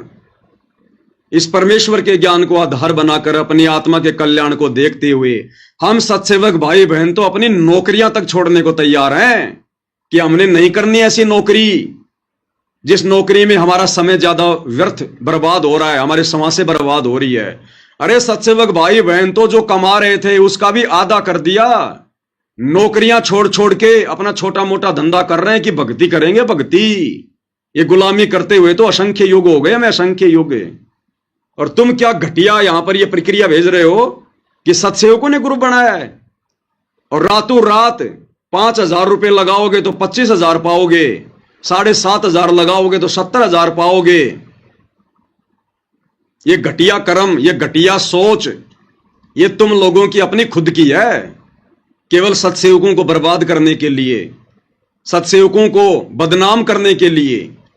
तो ना तो हम भाई और बहनों बर्बाद होने वाले, क्योंकि जिसको आबाद करने वाला पूर्ण परमात्मा हो उसको बर्बाद कौन कर देगा। और बदनामी की हमें फिक्र नहीं, हमें चिंता नहीं। जब हमारा बाप हिसार जेल में बैठा है और जेल में बैठे हुए व्यक्ति की क्या इज्जत होती है यहां पर हम सबको पता है। तो जब हमारा बाप बेइज्जत होकर दुनिया की नजरों में जेल में बैठा है तो हम गधे इस संसार में इज्जत प्राप्त करके 84 में जाएंगे क्या? हम सत्सेवक इज्जत के ठेकेदार नहीं हैं। तो ये घटिया और निंदनीय ये पीला पर्चा, और तो तुम्हारे पास में कोई है नहीं जवाब। बुद्धि पे तुम्हारे काल बैठा हुआ है। ये घटिया इल्जाम लगाने के सिवा क्या तुम्हारे पास में? अरे जब तुम हिसार में, वो तुम्हारा बसंत सैनी जो इन आश्रमों में पाठ करता है, जब वो एक किराए की लड़की पकड़ के ला सकता है मुझ पवन दास पर लड़की का झूठा आरोप लगाने के लिए, तो ये व्हाट्सएप पे ग्रुप बना बना के डालना, हमारे को बदनाम करने की साजिश करना, ये कौन सी बड़ी बात है? उस लड़की वाले कुक्रम के आगे तो ये कुछ भी नहीं है। चाहे दिन में 50 ग्रुप बना के और हम सत्सेवकों को तुम बदनाम करो। तो भाई और बहनों, जब इंसान का जब पतन होना शुरू हो जाता है ना, तो उसकी बुद्धि काम करना छोड़ देती है। विनाशकालीन विपरीत बुद्धि हो जाती है उसकी। तो आगे आगे अब इन लोगों के साथ में यही होगा। और देख लेना भाई और बहनों इसका अंजाम। जो इन्होंने गुरुदेव भगवान की भक्ति और मर्यादाओं की 2014 के बाद से जो ये धज्जियां उड़ाई है ना, जो गुरुदेव भगवान की छाती पर इन्होंने जो ये कुठाराघात किया है ना, जितना दुख उनको दिया है, जितने आंसू उनकी आंखों से इन्होंने गिराए हैं, उसका परिणाम देख लेना भाई और बहनों। परमात्मा कुछ नहीं कहेगा, लेकिन उनका विधान काम करेगा, उनका विधान। इनकी दुर्गति देखकर लोग भक्ति से किनारा कर लेंगे, भक्ति से किनारा। इनका वो समय आएगा थोड़े दिनों बाद में। ये काल चक्कर शुरू हो चुका है। तो ये इनकी मनमानी बकवाद है भाई और बहनों। आप सभी भाई बहनों को सूचित करना जरूरी होता है दास ने, क्योंकि दास की परमात्मा ने यही ड्यूटी लगाई है। अब भाई और बहनों, हम पूज्य गुरुदेव भगवान के सत्संगों के ऊपर चलते हैं, क्योंकि सत्संगों से हमें जानकारी मिलेगी और जानकारी से हम सावधान रहेंगे, अपनी मर्यादाओं को बचा पाएंगे, अपनी भक्ति को सफल कर पाएंगे। तो दास के पास में जो शॉर्ट वीडियो लगभग 1500 की संख्या में है, हम शॉर्ट वीडियो के ऊपर समझने का प्रयास करेंगे जो गुरुदेव भगवान हमें समझाना चाहते हैं। और परमेश्वर इस वीडियो में कह रहे हैं कि बच्चों, इस मां के पेट में ये प्राणी 9 महीने जो कष्ट भोगता है, ऊपर को पैर, नीचे को सिर, और साथ में वो जठराग्नि जिसके तापमान का कोई आइडिया नहीं है। लोहा पिघलाने की जो फैक्ट्री होती है ना, उससे भी सैकड़ों गुना ज्यादा तापमान इस परमेश्वर के द्वारा बनाए गए इस शरीर में जठराग्नि में होता है। जठराग्नि में ये परमेश्वर की रचना है। तो परमात्मा कहते हैं कि 9 महीने ये आत्मा, ये जीव इतना भयंकर दुख भोगता है। सबसे बड़ा नरक कुंड मां का गर्भ है, मां का पेट, जहां हम सभी भगत भाई बहन जब जब हमारे को ये मनुष्य जन्म मिलता है, हम ये कष्ट भोग कर बाहर निकलते हैं, कष्ट भोग कर बाहर। इसलिए परमात्मा कहते हैं अगर तुम पार नहीं हो पाओगे तो तुम्हें बारंबार नरक कुंड में गिरना पड़ेगा, नरक कुंड में। क्योंकि इस मनुष्य शरीर में एक ब्रह्मांड की पूरी रचना है, पूरी रचना, और एक ब्रह्मांड में इस काल ने स्वर्ग भी बना रखा है, नरक भी बना रखा है। तो हमने सब कुछ भोगना पड़ता है, सब कुछ। तो यदि हम मोक्ष प्राप्त नहीं करते हैं मनुष्य जन्म प्राप्त करके, भले हमारे को परमात्मा 84 में ना भेजे, देखो 84 में भेजना ना भेजना इसके पीछे भी एक रहस्य होता है। जैसे गुरुदेव भगवान अपने कई सत्संगों में जिक्र करते हैं कि बच्चों, यदि तुमने एक बार उपदेश ले लिया और जब तुम्हें सतनाम मिल जाता है, सतनाम मिलने के बाद यदि तुम्हारी मृत्यु भी हो जाती है या तुम्हारा मोक्ष नहीं हो पाता है, तो तुम 84 लाख योनियों में नहीं जाओगे, बारंबार तुम्हें मनुष्य जन्म प्राप्त होंगे। अब इसके पीछे भी भाई और बहनों कुछ नियम है। हर भगत को सतनाम लेने के बाद यदि पार नहीं हुआ तो केवल मनुष्य जन्म ही नहीं मिलेंगे, वो 84 में भी जाएगा। नियम क्या है? 84 में तो वो भगत नहीं जाएगा जो भक्ति करते करते भी, गुरु में श्रद्धा रखते रखते भी, जो किसी कारण से रह गया, उसका पैर फिसल गया, उसने सतनाम भी ले लिया, सारनाम भी ले लिया, लेकिन किसी न किसी पॉइंट पर वो रह गया। अगर वो गुरुद्रोही नहीं होता है, अगर वो गुरु की निंदा चुगली नहीं करता है, अगर वो विशेष कोई बकवाद नहीं करता है, तो फिर परमात्मा उस आत्मा को जल्दी से 84 में नहीं जाने देता, जल्दी से नहीं जाने देता। बारंबार उसको मनुष्य जन्म मिलेंगे, परमात्मा उसकी बैटरी चार्ज करता रहेगा। और जिस भगत ने इस सत्संग को सुनकर कि सतनाम तो मेरे को मिल ही गया, सार नाम तो मुझे मिल ही गया, और गुरु जी का आदेश है कि जिसने एक बार सतनाम ले लिया, सार नाम ले लिया, और अगर इस कलयुग की पिछली पीढ़ी में पार नहीं हुआ तो वो 84 में नहीं जाएगा। और वो नादान सोच ले कि अब 84 में तो मैं जाऊंगा ही नहीं, और पार हो ना हूं फिर क्या फर्क पड़ता है, बार बार मनुष्य जन्म प्राप्त करूंगा, 84 में तो जाना नहीं। जिसने अपने मन में यह सोचकर भक्ति को हल्के में ले लिया कि 84 में तो जाना ही नहीं है, फिर कभी पार हो जाएंगे, वो फिर निश्चित 84 में जाएगा। क्योंकि वो जानबूझ के सांची तज रहा है, वो जानबूझ के गलती कर रहा हो। और एक वो व्यक्ति जो भक्ति करते करते सतनाम लेकर, सारनाम लेकर जो गुरुद्रोही हो जाता है, जो गुरुद्रोही हो जाता है। अब गुरुद्रोही का मतलब यही नहीं है कि गुरु जी के पीछे लेकर डंडा पड़ जाए, या गुरु जी को सरेआम रोड पे खड़ा होकर गालियां निकालने लग जाए, या गुरु जी की जो है बुराई करने लग जाए, वो ही गुरुद्रोही होता है। ये सारे उदाहरण दे रखे हैं गुरुदेव ने। कमाल को गुरुदेव ने गुरुद्रोही की संज्ञा दी, गुरुद्रोही की। अब बताओ भाई और बहनों, कमाल ने कब गुरु जी को गालियां दी, कब गुरु जी की निंदा करी, बताइए? लेकिन वो भी गुरुद्रोही, लेकिन उसने वो काम कर दिया, परमेश्वर की आत्माओं को परमेश्वर से दूर कर दिया, उसने सबकी मर्यादाएं खंडित करवा दी, और अंत में वो गुरुद्रोही कहलाया। वो 84 में जाएगा। और उस कमाल वाला काम वर्तमान में गुरु जी का परिवार कर रहा है, ये कोऑर्डिनेटर कर रहे हैं, ये नामदान संचालक कर रहे हैं, ये बसंत सैनी जैसे लोग कर रहे हैं उसी कमाल वाला काम। अरे कमाल ने तो कभी गुरु जी को गालियां नहीं दी, फिर भी गुरुद्रोही। गालियां ये मैनेजमेंट वाले भी नहीं दे रहे, लेकिन फिर भी ये गुरुद्रोही हैं, क्योंकि इनकी नीच हरकतों से ये दुनिया वाले गुरु जी को गालियां दे रहे हैं। इन्होंने 2019 में गुरुदेव भगवान की मर्यादाओं के विरुद्ध खड़ा होकर काल प्रेरणा से पूरी संगत को यह आदेश बता दिया कि गुरु जी का आदेश है, हमने बीजेपी को हराना है और कांग्रेस को जिताना है।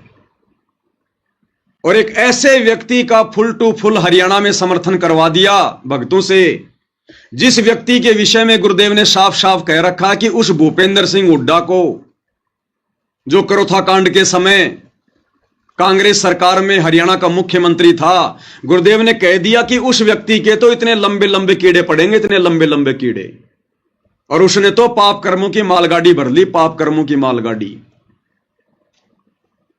उसी व्यक्ति को काल प्रेरणा से 2019 में गुरुजी के परिवार ने, इन कोऑर्डिनेटरों ने हरियाणा में दोबारा से मुख्यमंत्री बनाने के लिए जी जान से प्रयास किया। सतगुरु के द्रोही उस भूपेंद्र सिंह हुड्डा का समर्थन करवाया, और जिस समय इन्होंने गुरुदेव के विधान से हटकर, क्योंकि गुरुदेव भगवान तो राजनेताओं पर थूकते भी नहीं है, इस राजनीति पर थूकना भी पसंद नहीं करते गुरुजी, तो अपने भक्तों को इस गंदी राजनीति में झोंकना तो बहुत दूर की बात है। और उसी गुरु का नाम लेकर 2019 में कांग्रेस को वोट डलवाए। अब जब कांग्रेस को वोट डलवाए जा रहे थे, खुलेआम कांग्रेस का समर्थन किया जा रहा था, तो बीजेपी वाले क्या कर रहे थे? वो गुरुजी को गालियां दे रहे थे। पता नहीं क्या क्या कहा होगा गुरुदेव भगवान को कि काय का संत ए, डोंगी, पाखंडी, इसमें और राम रहीम में क्या अंतर, इसमें और आसाराम में क्या अंतर। सरकार के तलवे चाटने शुरू कर दिए। बीजेपी ने इस बाबा रामपाल का क्या बिगाड़ दिया जो कांग्रेस के तलवे चाट रहा है? अपनी जमानत करवाने के लिए, जेल से बाहर निकलने के लिए इसने कांग्रेस के साथ में साठगांठ कर ली। अब दुनिया को क्या पता कि ये सारे कुकर्म उनकी गैर हाजिरी में उनका परिवार कर रहा है, ये कोऑर्डिनेटर कर रहे हैं काल प्रेरणा से। तो बीजेपी वालों ने जी भर के गुरु की निंदा की, जी भर के गुरु को गालियां दी, और उसके लिए निमित्त कौन बना? गुरुजी की आड़ में 2019 में कांग्रेस का समर्थन करवाने वाला गुरु का परिवार, ये कोऑर्डिनेटर। फिर जब कांग्रेस सरकार से इनका कार्य सिद्ध नहीं हुआ, काल ने देखा कि अभी ये पूरी मर्यादा टूटी नहीं है, ढंग से इनका घीस निकालनी है। फिर 2024 में उसी काल ने प्रेरणा करके इस सतलोक आश्रम मैनेजमेंट हरियाणा को बीजेपी के सपोर्ट में खड़ा कर दिया। कांग्रेस को छोड़ दिया और फिर बीजेपी के सपोर्ट में आ गए। बड़े बड़े नेताओं की रैलियों में, एमएलए की रैलियों में बेचारे भोले भाले भक्तों को गुरुजी का आदेश बताकर भेजा जा रहा है। सरेआम वोट डलवाए जा रहे हैं पार्टी विशेष का नाम लेकर। अब वो कांग्रेस वाले क्या करेंगे? फिर वो गुरुजी को गालियां निकालेंगे कि भैया तो वास्तव में महादोगल आदमी है। अब इसने बीजेपी की पूंछ पकड़ ली, ये तो दल बदलू आदमी है, ये बाबा रामपाल तो बिना पैंदे का लोटा है, पता नहीं क्या क्या कहा होगा और जी भर के गालियां दी होंगी। इसका तो कोई स्टैंड ही नहीं है। इस बाबा रामपाल से तो राम रहीम 100 गुना अच्छा। वो शुरू से बीजेपी का है, और ये तो कभी कांग्रेस का, कभी बीजेपी का, कभी कांग्रेस का, कभी बीजेपी का। तो गुरुदेव भगवान की ये निंदा चुगली जो उन्होंने की, उसके लिए निमित्त कौन बने? गुरुजी का परिवार, ये कोऑर्डिनेटर। तो बताओ इनसे बड़ा गुरुद्रोही और कौन होगा? अरे उस कमाल ने कम से कम ऐसा घटिया काम तो नहीं किया जो तुमने कर दिया। तुम तो उससे भी बड़े गुरुद्रोही की श्रेणी में हो। अरे उस काल ने कभी स्टेडियम तो नहीं बनवाए, खेल तो उस समय भी खेला करते थे लोग। उस काल ने कभी, उस कमाल ने कभी स्टेडियम तो नहीं बनवाए, अपने गुरु की मर्यादाओं को सरेआम तो नहीं तोड़ा। जो कुकर्म तुम लोगों ने कर दिए गुरु की आड़ में, तो ये रियल गुरुद्रोही हैं भाई और बहनों। तो ऐसी आत्माएं फिर 84 लाख योनि में जाएंगी, चाहे वो कितना बड़ा सूरमा क्यों ना हो। उसने चाहे सतनाम ले रखा हो, चाहे सारनाम ले रखा हो, ये काल सूक्ष्म चोट मारेगा। ये आमने सामने की लड़ाई नहीं लड़ेगा वर्तमान में। इसने कह रखा है कि अब मैं रावण जैसी गलती नहीं करूंगा, आमने सामने होकर लड़ाई नहीं लड़ूंगा। मैं दुर्योधन जैसी गलती नहीं करूंगा, आमने सामने की लड़ाई नहीं लड़ूंगा। मैं कंस जैसी गलती नहीं करूंगा, आमने सामने की लड़ाई नहीं लड़ूंगा। इस कलयुग की बिचली पीढ़ी में अगर मैं लड़ाई लड़ूंगा उस कल की भगवान के साथ, उस पूर्ण परमात्मा के साथ, तो उसके भक्तों के अंदर मैं प्रवेश करके लड़ूंगा, उसके भक्तों में प्रवेश करके लड़ूंगा। उसके भक्तों का ही मैं उस भगवान का विरोधी बना दूंगा और फिर कहूंगा कि अब मुझे मार के बता। अगर मुझे मारना है तो पहले अपने भक्तों को मारना पड़ेगा, क्योंकि मैं तेरे भक्तों में प्रवेश हूं। अगर मुझ काल को मारना है तो पहले अपने भक्तों को मारना पड़ेगा, क्योंकि अब वो आमने सामने की लड़ाई नहीं लड़ रहा, अब वो सूक्ष्म लड़ाई लड़ रहा है, भक्तों में प्रवेश करके भक्तों की मर्यादा तोड़वा रहा है। इसलिए तो गुरुदेव भगवान कहते हैं, संगत माही कुसंगत उपजे जैसे बन में बांस, और आप घिस घिस आग लगा देकर बनखंड का भी नाश। अब भाई बाप तो अपने बेटों को मार नहीं सकता, चाहे कितना ही निकम्मा क्यों ना हो। तो बाप ने खूब कोशिश की समझाने की, लेकिन नहीं समझे। बरवाला कांड से पहले बहुत कोशिश की समझाने की, लेकिन नहीं समझे। और बरवाला कांड के बाद भी गुरु ने 10 साल तक मौका दिया कि संभल जाओ संभल जाओ संभल जाओ, नहीं संभले, उल्टे बिगड़ते चले गए। तो अब गुरुदेव भगवान ने इन आश्रम वालों को और अपने परिवार को उनके जो है वो कर्मों के ऊपर छोड़ दिया कि भाई अब तुम्हें सजा तुम्हारे कर्म ही देंगे, क्योंकि संत तो अपनी संतता छोड़ेगा नहीं, अपनी तरफ से किसी को बद्दुआ देगा नहीं, इसलिए जीव के कर्मों पे छोड़ दिया। और कर्म इनके इतने बिगड़े हुए हैं भाई और बहनों, इतने बिगड़े हुए हैं, इनका कहीं से कोई बचाव का साधन नहीं निकलेगा कहीं से भी। तो इस प्रकार की जो आत्माएं हैं, ऐसी जो घटिया हरकतें कर रहे हैं, भले उनको शतनाम मिला हो चाहे सारनाम मिला हो, वो भी 84 लाख योनियों में जाएंगे, 84 लाख योनियों में। इसलिए परमात्मा कह रहे हैं, और फिर बार बार वो निकम्मी आत्माएं उस मां के गर्भ से जन्म लेंगी। अगर मनुष्य जन्म भी उनको मिलेंगे ना, तो बार बार मां के गर्भ से तो आना पड़ेगा, वो प्रकट थोड़ी होगा। प्रोसीजर तो वही है ना मनुष्य जन्म प्राप्त करने की। और मां के गर्भ में आएगा, फिर क्या होगा? नरक कुंड भोगना पड़ेगा, नरक कुंड, क्योंकि इस पिंड में एक ब्रह्मांड का लघु चित्र है। स्वर्ग नरक 14 भवन 7 दीप 9 खंड, सारे देवी देवताओं का वास, कामधेनु का, सब इस शरीर के अंदर है। और जब उसका नरक भोगने का समय आता है, तब उसको मां के गर्भ में डाल दिया जाता है। फिर उसको मनुष्य जन्म मिलता है। और मनुष्य जन्म में यदि उसने कोई ऐसा कुकर्म कर दिया, यदि किसी की हत्या कर दी, यदि उसको जो है वो कसाई का जन्म मिल गया, तो कसाई के जन्म में वो कितने बकरे काटेगा, कितने मुर्गे काटेगा, कितने कर्म फोड़ेगा। फिर वो कुकर्मों का फल भोगने के लिए फिर उसको भी 84 में जाना पड़ेगा। तो भाई और बहनों, एक बार यदि बात बिगड़ गई तो फिर बिगड़ती चली जाएगी, फिर बिगड़ती चली जाएगी ये बात, फिर संभलने में नहीं आएगी ये। इसलिए हमने साथ साथ में गुरुदेव के संकेतों को भी समझना है। हम इसी बात को लेकर ना भूल जाएं कि बस अब तो मेरे को सतनाम मिल गया, सारनाम मिल गया, अगर पार भी नहीं हो पाया तो 84 में तो जाऊंगा ही नहीं। किसने कह दिया 84 में नहीं जाएगा? अरे ब्रह्मा विष्णु महेश की पदवी कौन आत्मा प्राप्त करती है? वो आत्मा जो कलयुग की पिछली पीढ़ी में सतगुरु रामपाल जी की शरण में आती है, और शरण में आकर जो सारनाम की कमाई करता है। और सारनाम लेने के बाद भी जो आत्मा पार नहीं हो पाती है, उन्हीं आत्माओं को तो फिर ब्रह्मा विष्णु महेश की पदवी मिलती है। और गुरुदेव ने क्या बताया कि ये ब्रह्मा विष्णु महेश भी अपना समय पूरा करके 84 लाख की यात्रा में जाएंगे, 84 लाख की यात्रा में। तो कौन से बहम में घूम रहे हो भाई और बहनों? इसलिए परमात्मा कहते हैं, समझा है तो सिर धर पांव, बहुर नहीं रे ऐसा दाव। तो परमेश्वर उसी के विषय में हमें कुछ बातें बता रहे हैं जो ध्यान से सुनने की आवश्यकता है। तू ही तुतकारे थी, जपे था जपा जाप, और बाहर आके भरम गया तो बहुत करत है पाप। माँ के पेट में तो तू ही ये भगवान निष्पक्ष, बाहर निकाल दो आपको बोलूंगा नहीं, तू ही, तेरे बिना कोई नहीं हमारा, तू ही तुतकारे थी, वहां जपता जपा जाप, और बाहर आके भरम गया तन बहुत किए अब पाप। तू ही तुतकारे थी, रंकार धुन ध्यान, कद तड़प तड़प का मालिक ने याद करे था अंदर से कसक के साथ। जिन यो साज बनाई या जाकू ले पहचान, जिन यो साज बनाइया जाकू ले पहचान।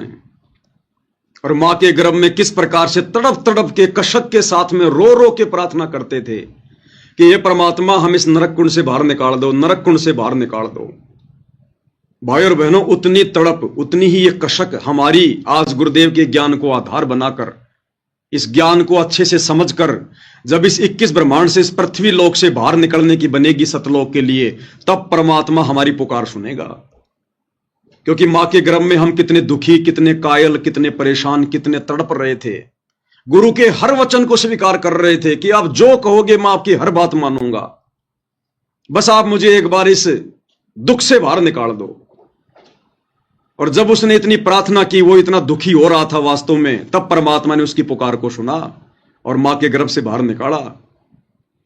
तो इसी प्रकार जब इस वर्तमान समय में जो हमें गुरुदेव मिल गए, भक्ति मिल गई, काल के कष्टों से गुरुदेव ने हमें परिचित करवा दिया, हम उतनी कशक, उतनी तड़प, और वो तड़प और कशक जब बन जाएगी तो शौपन में भी हम कभी मर्यादा तोड़ने की नहीं सोचेंगे। फिर हमारे को पीछे काल का जो है वो लठ दिखाई देगा, 84 लाख योनियों का वो डर दिखाई देगा फिर हमारे को कि ये तो भयंकर बात बिगड़ जाएगी, भयंकर। और ना जाने फिर परमात्मा कब संभालेगा, कब, कितने युगों, कितने जन्मों बाद हम इस भक्ति को खा खर्च के जब वापस पृथ्वी पर आएंगे कभी, तब तक तो अरबों खरबों कलयुग के बिचली पीढ़ी निकल चुकी होंगी, अरबों खरबों कलयुग की बिचली पीढ़ियां, हमारा नंबर भी नहीं पड़ेगा। इसलिए परमात्मा कहते हैं जिनियो साज बनाइया उसको ले पहचान, कि उस परमात्मा को पहचान ले जिसने तेरा मां के पेट से, उस गर्भ से, नरक कुंड से तेरा पीछा छुड़वाया था।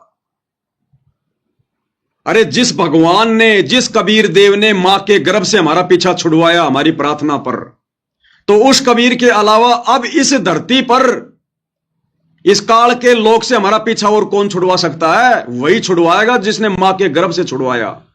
इसलिए परमात्मा कहते हैं जिनियो साज बनाइया वा को ले पहचान, कि अब उस कबीर भगवान को तू पहचान ले, अपने सतगुरु को पहचान ले। बंदी छोड़ कौन हो सकता है? काल के बंधनों से कौन छुड़वा सकता है? वो मां का गर्भ भी तो काल का जो है वो बंधन था, बंद थी। जब वहां से बंदी छोड़ने छुड़वाया तो आज कौन छुड़वा देगा उनके अलावा? तो सतगुरु रूप में वो बंदी छोड़ आया हुआ है, कबीर भगवान आया हुआ है। इसलिए परमात्मा कहते हैं जिनियो साज बनाइया, जिसने ये खेल रचा है वाकू ले पहचान। तो ये सतगुरु की पहचान करवाई जा रही है भाई और बहनों, पहचान। जठरग्नि से राखिया ना साई गुण भूले, ओ साहेब दर हाले है क्यों बोवे है सूल। क्या बताते हैं? उस परम पिता की गुणों को भूला मत भाई, जिसने तेरी ऐसी आपत्ति में रक्षा की। मां के पेट में सबसे भयंकर दुख है मां के गर्भ में। आपको एक प्राणी के 100 वर्ष जीवन और 100 वर्ष कोड लग जा, उससे भी ज्यादा दुख 9 महीने के अंदर इस गर्भ के अंदर आप काट कर बाहर आते हो, और बाहर आते भूल जाते हो, क्योंकि बिना ज्ञान के, बगैर सत्संग के हम ऐसे धोखा खाते रहे। जठरग्नि से राखिया ना साई गुण भूले, उस माँ के पेट में आग बढ़े थी, वहां भी तेरी रक्षा की। जैसे होली को, प्रहलाद को होली से बचाया था, ऐसे ही माँ के पेट में होली है, उसके साथ तेरी रक्षा की परमात्मा ने। ना साई गुण भूल, उस परम पिता के गुणों को भूला मत। और ओ साहेब दर हाल है क्यों बोवत है सूल, कि वो परमात्मा आज भी है, तो ये खोटे कर्म ना करे, चोरी ठगी रिश्वतखोरी बकवाद है, इन न छोड़ दे, आज भी इतना वो तेरे अवश्य देगा। परमेश्वर हमें भाई और बहनों इतना सब कुछ समझा रहे हैं, इतना सब कुछ बता रहे हैं, केवल हमारी सुरती सतलोक में लगवाना चाहते हैं, हमारी सुरती भक्ति में लगवाना चाहते हैं, ताकि इन असंख्य जन्मों से, असंख्य युगों से जो हम ये कष्ट भोगते हुए आ रहे हैं, इनसे हमारा किसी भी प्रकार से पीछा छूटे। और जो विवेकी आत्मा होगी, जो समझदार आत्मा होगी, जो अधिकारी आत्मा होगी, भाई और बहनों, वो तो इस प्राइम टाइम को बिल्कुल भी नहीं चुकेगी और सिर धड़ की बाजी लगाकर गुरुदेव पर कुर्बान हो जाएगी। अगले वीडियो में भाई और बहनों परमेश्वर हमें एक छोटे से सत्संग के माध्यम से आगाह कर रहे हैं कि यदि हमने इस भक्ति को सफल करना है तो किस प्रकार से करना है। अब ये वो समय नहीं रहा भाई और बहनों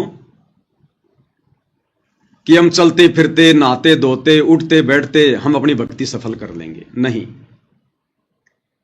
वो समय कुछ और था, वो समय जा चुका है। वो दौर भक्ति का शुरुआती दौर था, ये तत्व ज्ञान सभी के लिए नया था। कोई भी आत्मा इस ज्ञान को समझकर, ज्ञान को आधार बनाकर सतगुरु से नहीं जुड़ सकती थी, क्योंकि यह ज्ञान हर प्रकार से नया था, नूतन, किसी के भी गले नहीं उतरता यह ज्ञान।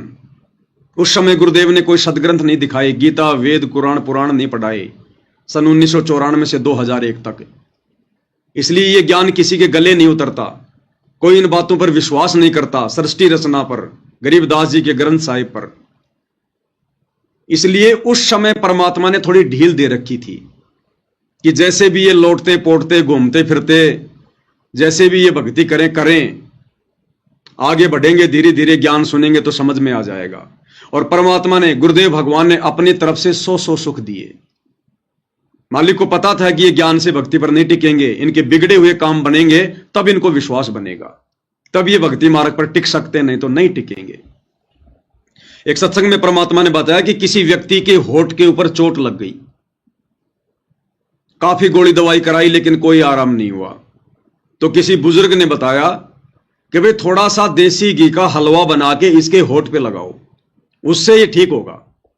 तो घर वालों ने 1 चम्मच थोड़ा सा हलवा बनाया और उसके होठ के ऊपर रखें और वो तुरंत अंदर ले जाए, तुरंत रखें अंदर ले जाए। तो फिर उस व्यक्ति ने कहा, अरे पहले इसको अंदर से छिकाओ, पहले इसका पेट अंदर से भरो पूरा, फिर ये इसके होठ पे टिकेगा ये हलवा।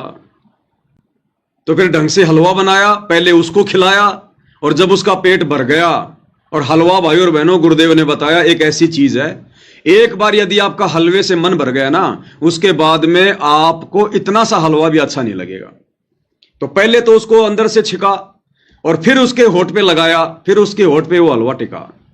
तो गुरुदेव भगवान को पता था भाई और बहनों कि ये आत्माएं इस सृष्टि रचना को स्वीकार नहीं करेंगी, ये आत्माएं इतना विश्वास नहीं करेंगी जब तक इनके बिगड़े हुए कार्यों को सिद्ध ना किया जाए। तो भक्ति की शुरुआत में गुरुदेव भगवान ने हमारे बिगड़े हुए सैकड़ों कामों को जो है वो ठीक किया।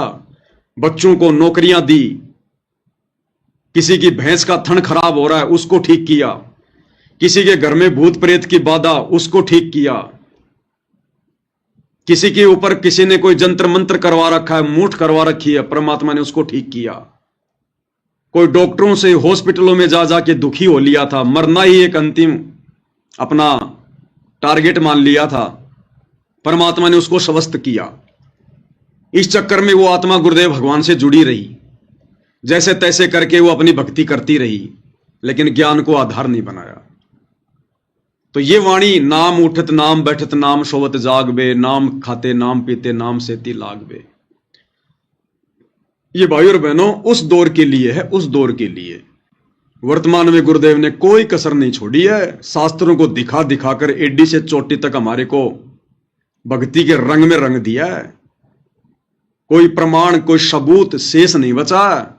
इस मन को कोई गुंजाइश नहीं है कि ये स्वीकार ना करे कि सतलोक नहीं होगा, या सृष्टि रचना सही नहीं होगी, या जो गुरुजी बता रहे हैं वो बातें कहीं से भी ठीक नहीं होंगी।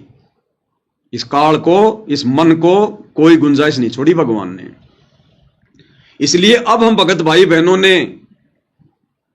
वो भक्ति करनी पड़ेगी जो शास्त्र अनुकूल भक्ति हमसे गुरुजी करवाना चाहते हैं, जिस विधि से हमसे भक्ति करवाना चाहते हैं, और इस विधि से ही फिर हमारे को ये लाभ होंगे। वर्तमान में शुरू में तो गुरुदेव भगवान ने दिए, लेकिन अब नहीं देगा परमात्मा। अब तो हमने खुद मेहनत करनी पड़ेगी, गुरुदेव के बताए मार्ग पे चलना पड़ेगा, तब ऑटोमेटिक लाभ होंगे, ऑटोमेटिक लाभ। लेकिन उस समय के लिए भी गुरुदेव भगवान ने क्या संकेत किया, उस समय के लिए भी, ये सत्संग सन 1999 का है, रोहतक सत्संग, और उस समय के लिए भी गुरुदेव भगवान क्या कह रहे हैं। तो वर्तमान वाले भगत भाई बहनों ने तो किस प्रकार से भक्ति को समय देना पड़ेगा। इस सत्संग में गुरुदेव भगवान कह रहे हैं कि हमारी माता बहनें 100 काम छोड़कर अपने बच्चों को साथ में लेकर बैठकर भक्ति करती हैं। देखो कई बार गुरुदेव भगवान कह देते हैं कि भाई ये भक्ति बहुत आसान है, बहुत सहज है, आप अगर झाड़ू निकाल रही हैं तो झाड़ू भी निकालो और अपने मंत्र भी जाप करो, आप अपने घर का खाना भी बनाते रहो, रसोई में काम भी करते रहो और अपनी आरती भी लगा लो। किसान खेत में अपना काम कर रहा है, साथ में अपनी आरती भी लगा ले, आरती भी सुनता रहे और अपना काम भी करता रहे। मजदूर अपनी मजदूरी भी करता रहे और अपना काम भी करता रहे। और किसी किसी सत्संग में फिर गुरुदेव ने क्या बताया कि बच्चों, जब तक हम प्रथम मंत्र का जाप सुरती, नृत्य और मन के साथ नहीं करेंगे, तब तक वो कमाई हमारे मोक्ष में काउंट नहीं होगी। और शतनाम के बारे में बताया कि जब तक हम सुरती, नृत्य, मन और पवन, ये चारों एलिमेंट लगाकर भक्ति नहीं करेंगे विधि से, वो शतनाम की कमाई हमारे मोक्ष में काउंट नहीं होगी। बाकी हम जो भक्ति कर रहे हैं, जो मंत्र जाप कर रहे हैं, व्यर्थ वो भी नहीं है। क्योंकि परमात्मा कहते हैं नाम अभय पद निश्चय उपजय, बीज पड़े ज्यों खूडम। यानी किसान जब बीज डालता है वो तो अपनी मुट्ठी से छोड़ देता है। अब कोई बीज जमीन में जाके उल्टा गिरता है, कोई सीधा गिरता है, तो वो जामता अवश्य है। इसलिए परमात्मा कह रहे हैं कि नाम सुमरण तो वो भी काम करेगा जो खाते पीते उठते बैठते नहाते धोते कर रहे हैं, लेकिन विशेष इस मोक्ष वाली भक्ति में तुम्हारा वो सुमरण काउंट होगा, तुम्हारा वो भक्ति धन गिना जाएगा जो तुम विधि विधान से करोगे, सुरती, नृत्य, मन और पवन के साथ में करोगे।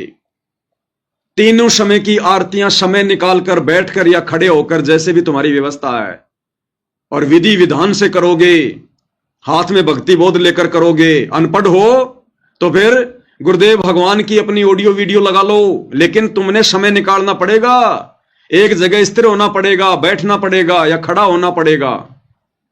अब भागते भागते नहाते धोते उठते बैठते भैंसों को बाहर ले जाते लाते ये आरतियां करोगे तो बात नहीं बनेगी। अब ये बिल्कुल पीक टाइम आ गया भक्ति का, और अब परमात्मा ने हमें वो भक्ति विधि दे दी, अनमोल भक्ति विधि।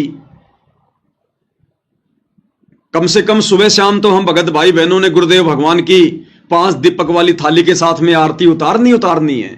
देखो, विशेष परिस्थितियों में चाहे सुबह का नित्य नियम हो, चाहे शाम की संध्या आरती हो, अगर हम दीपक वाली आरती के साथ में नहीं करते हैं तो कोई दोष नहीं है, कोई नुकसान नहीं है। भले आप जी 5 दिन के लिए कहीं बाहर चले गए, आप नहीं कर पाए तो कोई दिक्कत नहीं है। ऐसी विशेष परिस्थितियों में हम लोग चलते चलते भी आरती कर सकते हैं, अपना काम धाम करते करते भी हम लोग आरती जो है वो कर सकते हैं। लेकिन यदि आप बिल्कुल नॉर्मल वे में हैं, आपके पास समय है, तो फिर हमने विधि विधान से ही परमेश्वर की आरतियां करनी पड़ेंगी। हमने समय निकालकर चारों एलिमेंट लगाकर सुरती, नृत्य और मन और पवन के साथ ही हमने सुमरण करना पड़ेगा।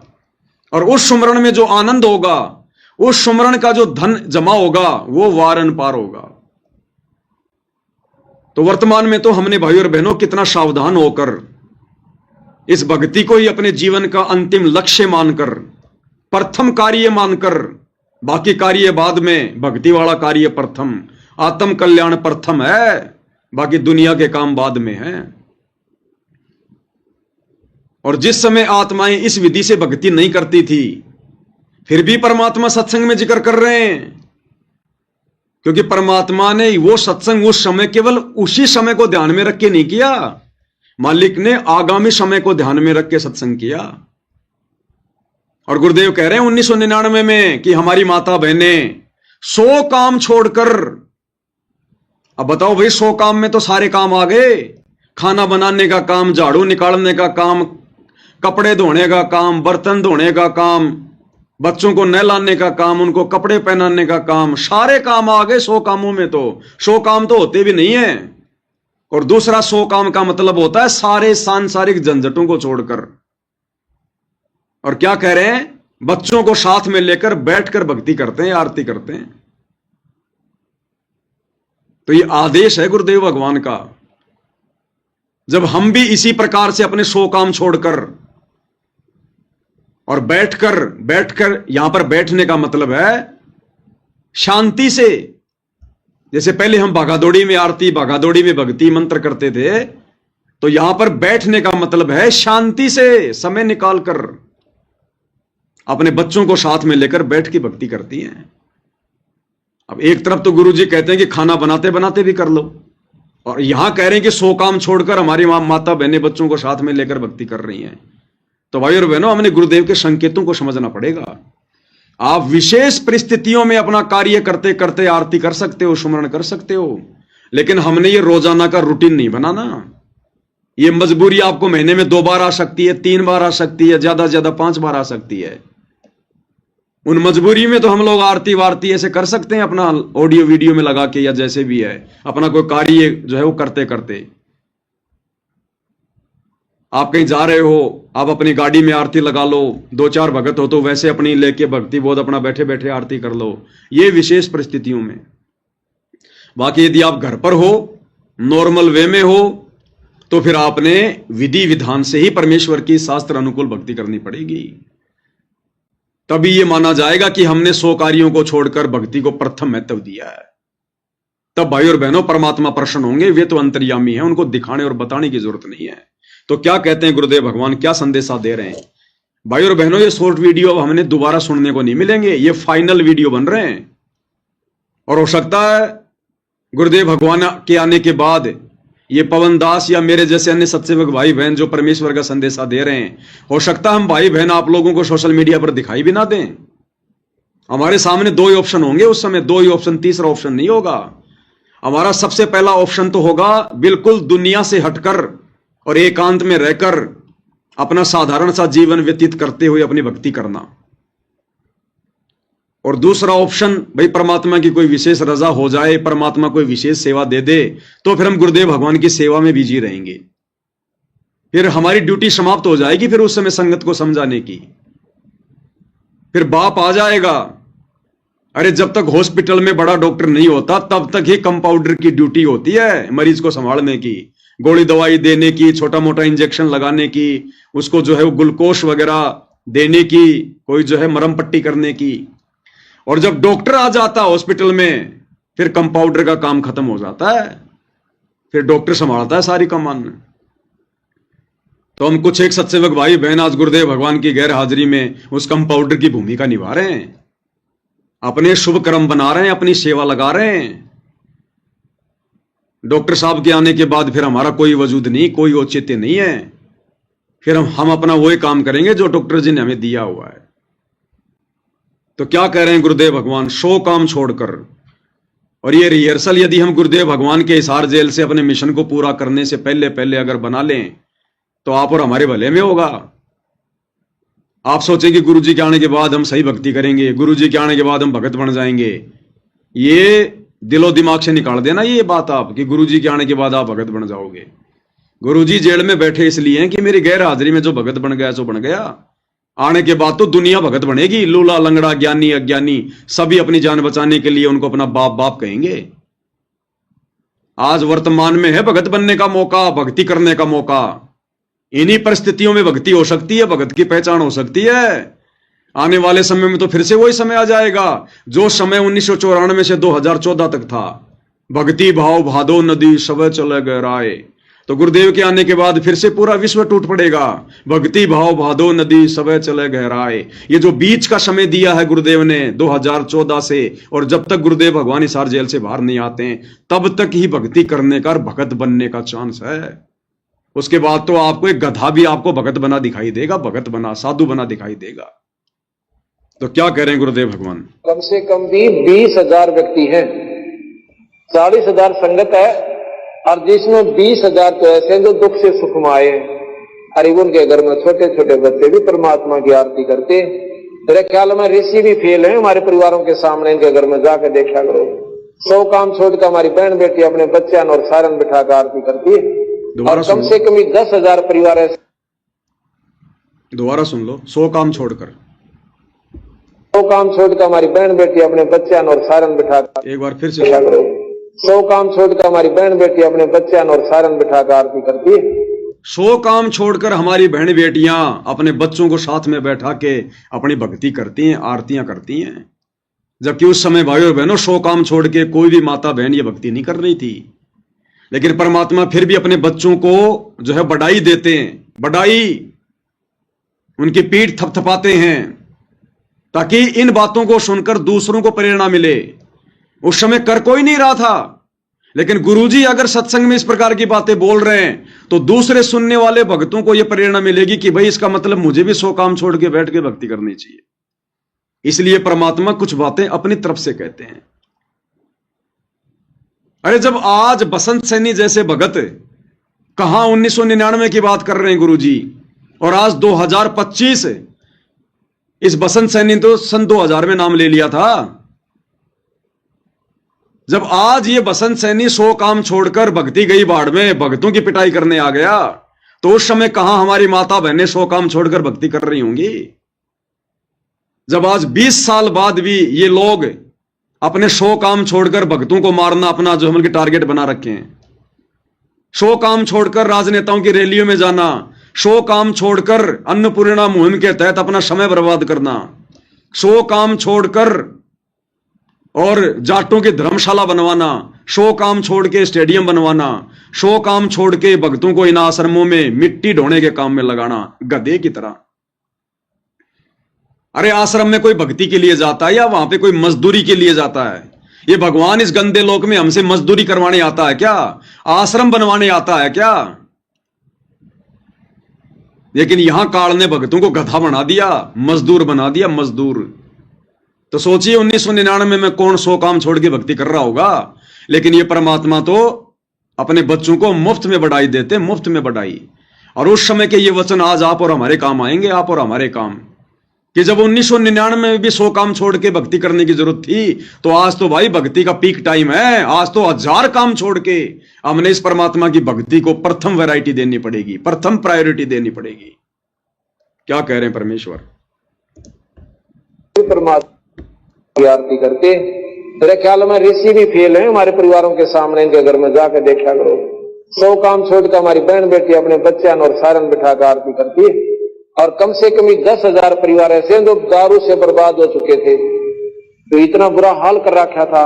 आज वो प्राणी पहले शराबी कहलाते थे, आज भगत जी के नाम से जाने जाते। ये उस कबीर साहब की परम शक्ति है। तो क्लियर कर दिया है भाई और बहनों गुरुदेव भगवान ने। अब इस स्टेज पर आकर इस भक्ति मार्ग में गफलत नाम की कोई भी चीज हमारे दिलो दिमाग में नहीं होनी चाहिए। हमने हर संभव प्रथम स्थान, प्रथम महत्व गुरुदेव भगवान के द्वारा बताई गई शास्त्र अनुकूल सत भक्ति को विधिवत करने में लगाना है। तब भाई और बहनों इस काल लोक से हमारा पीछा छूटेगा। जिस प्रकार उस मां के पेट में हम किस प्रकार से गुरु जी के आगे रो रहे थे, प्रार्थना कर रहे थे, हमें और कुछ भी नहीं सूझ रहा था, कुछ भी नहीं दिखाई दे रहा था, बस अपना वो कष्ट दिखाई दे रहा था। तो आज गुरुदेव ने अपना ज्ञान देकर, सत्संग देकर आज आप और हमें वो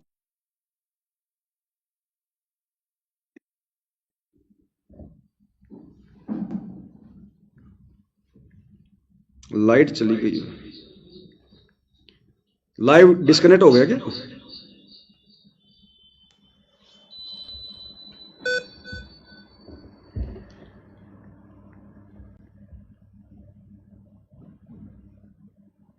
लाइव कट गया कि डिस्कनेक्ट हो गया? लाइव तो चल रहा है। चल रहा है। हाँ। ये एसी का मैं उसको बुलाना पड़ेगा। लाइव चल रहा है, डिस्कनेक्ट थोड़ी हुआ है। नहीं चल रहा है। टीवी के चला दो। ये बीच में थोड़ी लाइट चली गई थी भाई और बहनों, लाइट कट गई थी, इसकी आवाज डबल क्यों आ रही?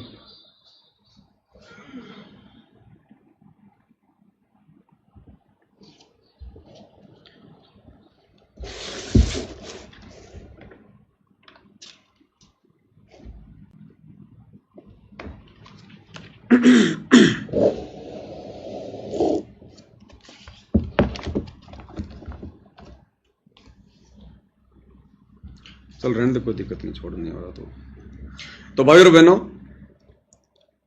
गुरुदेव के शॉर्ट वीडियो के ऊपर आज हम केवल इतना ही लाइव आएंगे, और लास्ट में गुरुदेव भगवान की महिमा में दास एक शब्द गाएगा, सत कबीर द्वारे थारे पर एक दास भिखारी आया है।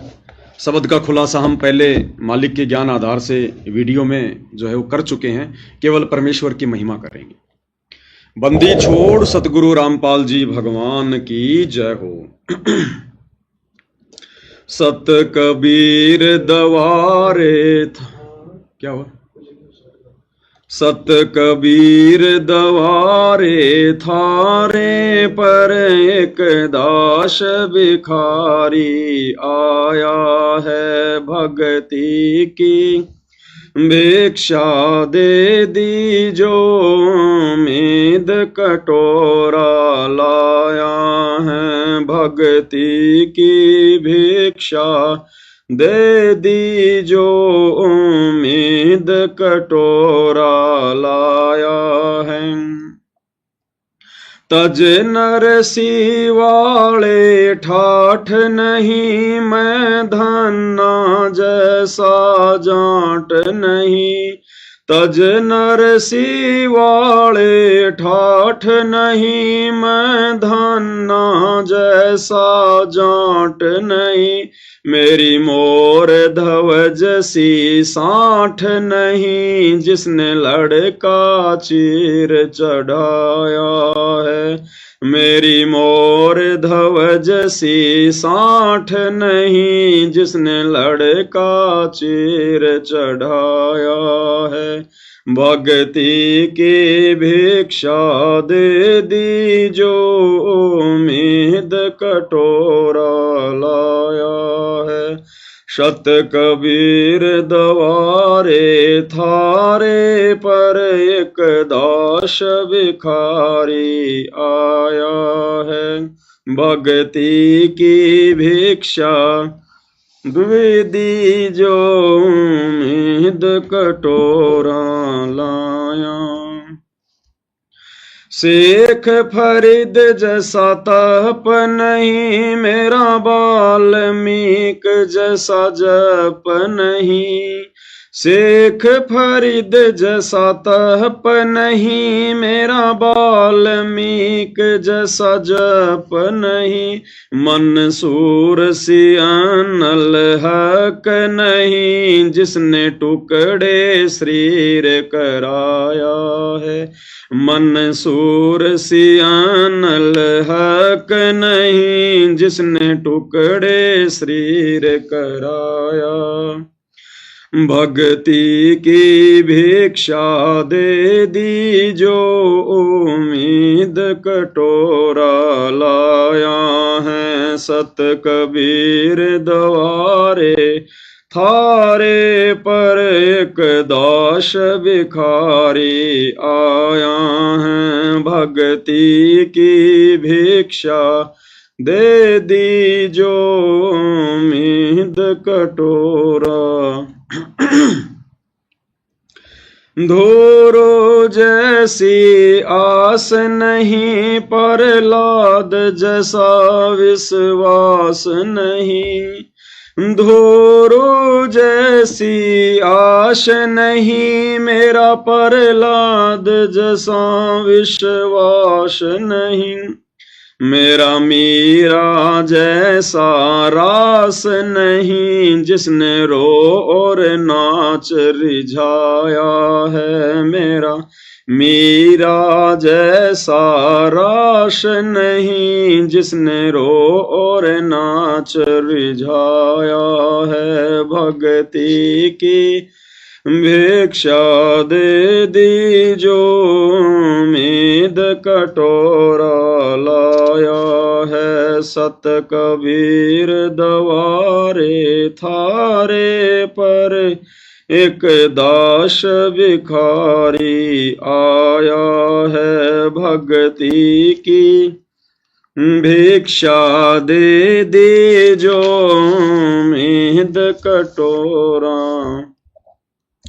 रंका बंका जैसा त्याग नहीं मेरा बाजीद जैसा वैराग नहीं।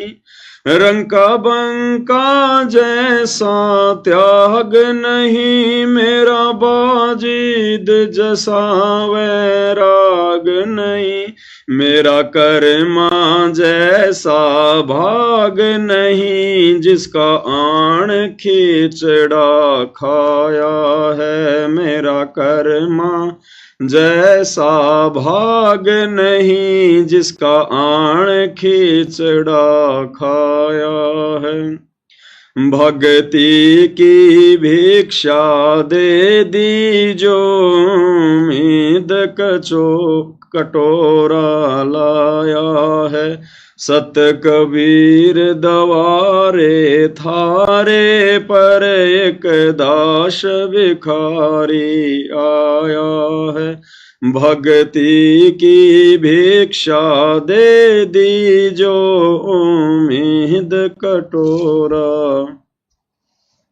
विदुर विदुराणी जैसा सम्मान नहीं, मैं सामन जैसा यजमान नहीं। विदुर विदुराणी जैसा सम्मान नहीं, मैं सामन जैसा यजमान नहीं। और से वो जो कुर्बान नहीं, जिसने शीस तो ले खैलाया है। और से वो जो कुर्बान नहीं, जिसने शीस तो ले खैलाया है। भक्ति की भिक्षा दे दीजो, उम्मीद कटोरा लाया है। भक्ति की भिक्षा दे दीजो, उम्मीद कटोरा लाया है। मारकंडे जैसा ऋषि नहीं, सुख देव जो इंद्री कसी नहीं। मैं मारकंडे जैसा ऋषि नहीं, सुख देव जो इंद्री कसी नहीं। ये माया भी मन में बसी नहीं, जब से ज्ञान तेरा समाया है। ये माया भी मन में बसी नहीं, जब से ज्ञान तेरा समाया है। भक्ति की भिक्षा दे दीजो, उम्मीद कटोरा लाया है। सत कबीर दवारे थारे पर, एक दास भिखारी आया है। भक्ति की भिक्षा दे दीजो, उम्मीद कटोरा। धर्मदास जैसा भक्ति सेठ नहीं, जीवा दत्ता जैसी उण सेठ नहीं। धर्मदास जैसा भक्ति सेठ नहीं, जीवा दत्ता जैसी उण सेठ नहीं। मेरा पीपा जैसा ढेठ नहीं, जिसने दरिया बीच बुलाया है। मेरा पीपा जैसा ढेठ नहीं, जिसने दरिया बीच बुलाया है। भक्ति की भिक्षा दे दीजो, उम्मीद कटोरा लाया है। शत कबीर दवारे थारे पर, एक दास भिखारी आया है। भक्ति की भिक्षा दे दीजो, उम्मीद कटोरा लाया। दिया द्रौपदी जैसा लीर नहीं, कोई बण्या भजन में सीर नहीं। दिया द्रौपदी जैसा लीर नहीं, कोई बण्या भजन में सीर नहीं। मेरे बिलनी जैसी धीर नहीं, जिसने बन के बीच घुमाया है। मेरे बिलनी जैसी धीर नहीं, जिसने बन के बीच घुमाया है। भक्ति की भिक्षा दे दीजो, उम्मीद कटोरा। शत कबीर दवारे थारे पर एक दास भिखारी आया है भक्ति की भिक्षा दे दीजो उम्मीद कटोरा लाया है। सांबर में दादू दास मिले फिर नानक को कर ख्यास मिले। सांबर में दादू दास मिले फिर नानक को कर ख्यास मिले। सुल्तानी को हो खवास मिले जिसका बिस्तर झाड़ बिछाया है। सुल्तानी को हो खवास मिले जिसका बिस्तर झाड़ बिछाया है। भक्ति की भिक्षा दे दीजो उम्मीद कटोरा लाया है। शत कबीर दवारे थारे पर एक दास भिखारी आया है। भक्ति की भिक्षा दे दीजो उम्मीद कटोरा लाया है। अर्जुन सर्जुन ने पीछाण लिए छोड़ाणी में दर्शन आन किए।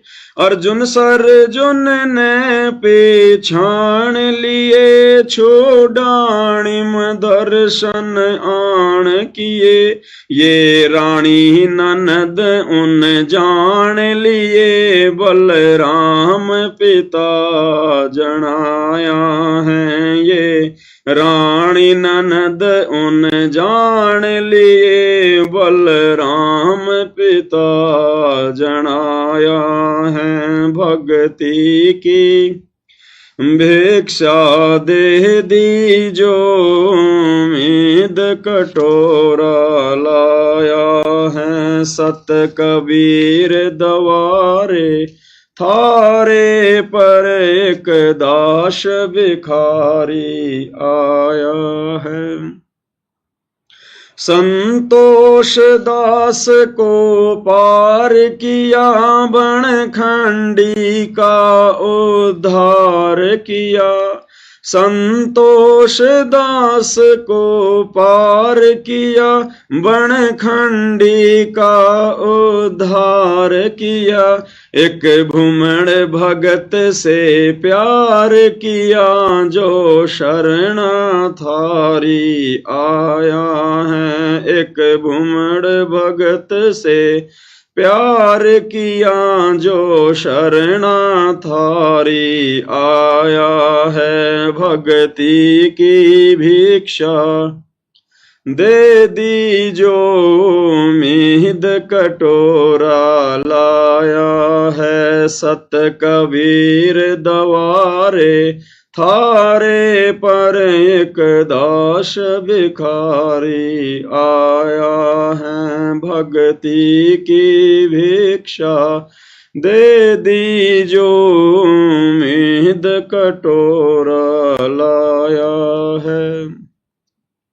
छोड़ाणी में निर्वाण होया फिर सारणपुर परवान होया।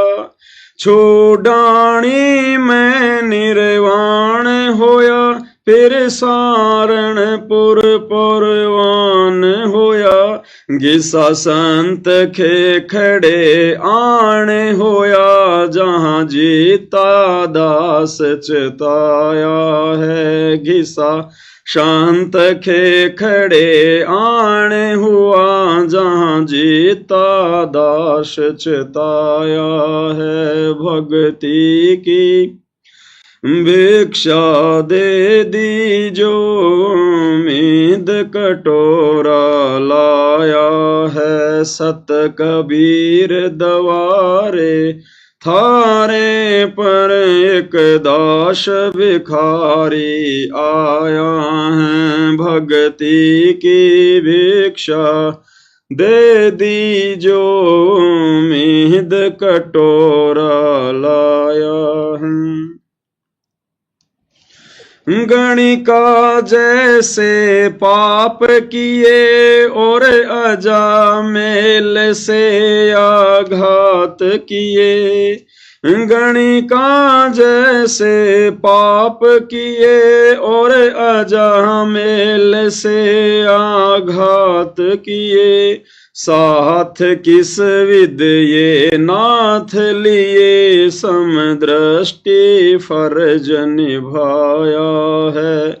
साथ किस विद ये नाथ लिए समदर्शी फर्ज निभाया है। भक्ति की भिक्षा दे दीजो मीद कटोरा लाया है। सत कबीर दवारे थारे पर एक दास भिखारी आया है। भक्ति की भिक्षा दे दीजो मीद कटोरा लाया है। मात पिता और बंधु आए माया जोड़न खूब सिखाए। मात पिता और बंधु आए माया जोड़न खूब सिखाए। भक्ति कहना लारे लाए उल्टा ही पाठ पढ़ाया है। मुझे भक्ति कहना लारे लाए उल्टा ही पाठ पढ़ाया है। सत कबीर दवारे थारे पे एक दास भिखारी आया है। भक्ति की भिक्षा दे दीजो मीद कटोरा लाया है। जवानिक होती जात नहीं कोई मिला भजन का साथ नहीं। जवानिक होती जात नहीं कोई मिला भजन का साथ नहीं। मेरी सुनीति सी मात नहीं जिसने बेटा भगत बनाया है। मेरी सुनीति सी मात नहीं जिसने बेटा भगत बनाया है। भक्ति की भिक्षा दे दीजो मीद कटोरा लाया है। सत कबीर दवारे थारे पर एक दास भिखारी आया है। भक्ति की भिक्षा दे दीजो मीद कटोरा लाया है। पांचों विकार सताते हैं मन चाहा नाच नचाते हैं। पांचों विकार सताते हैं मन चाहा नाच नचाते हैं। हे सायब ना बच पाते हैं माया ने जाल बिछाया है। हे सायब ना बच पाते हैं माया ने जाल बिछाया है। भक्ति की भिक्षा दे दीजो मीद कटोरा लाया है। सत कबीर दवारे थारे पर एक दास भिखारी आया है। भक्ति की भिक्षा दे दीजो मीद कटोरा गुरु रामपाल जैसा संत नहीं, मैं भगतों जैसा भगत नहीं। गुरु रामपाल जैसा संत नहीं, मैं भगतों जैसा भगत नहीं। मुझे दास को चाहिए जगत नहीं, एक तेरा ही शरणा चाहा है। मुझे दास को चाहिए जगत नहीं, एक तेरा ही शरणा चाहा है। भक्ति की भिक्षा दे दी जो उम्मीद कटोरा लाया है। सत कबीर दवारे थारे पर एक दास भिखारी आया है। भक्ति की भिक्षा दे दी जो उम्मीद कटोरा लाया है।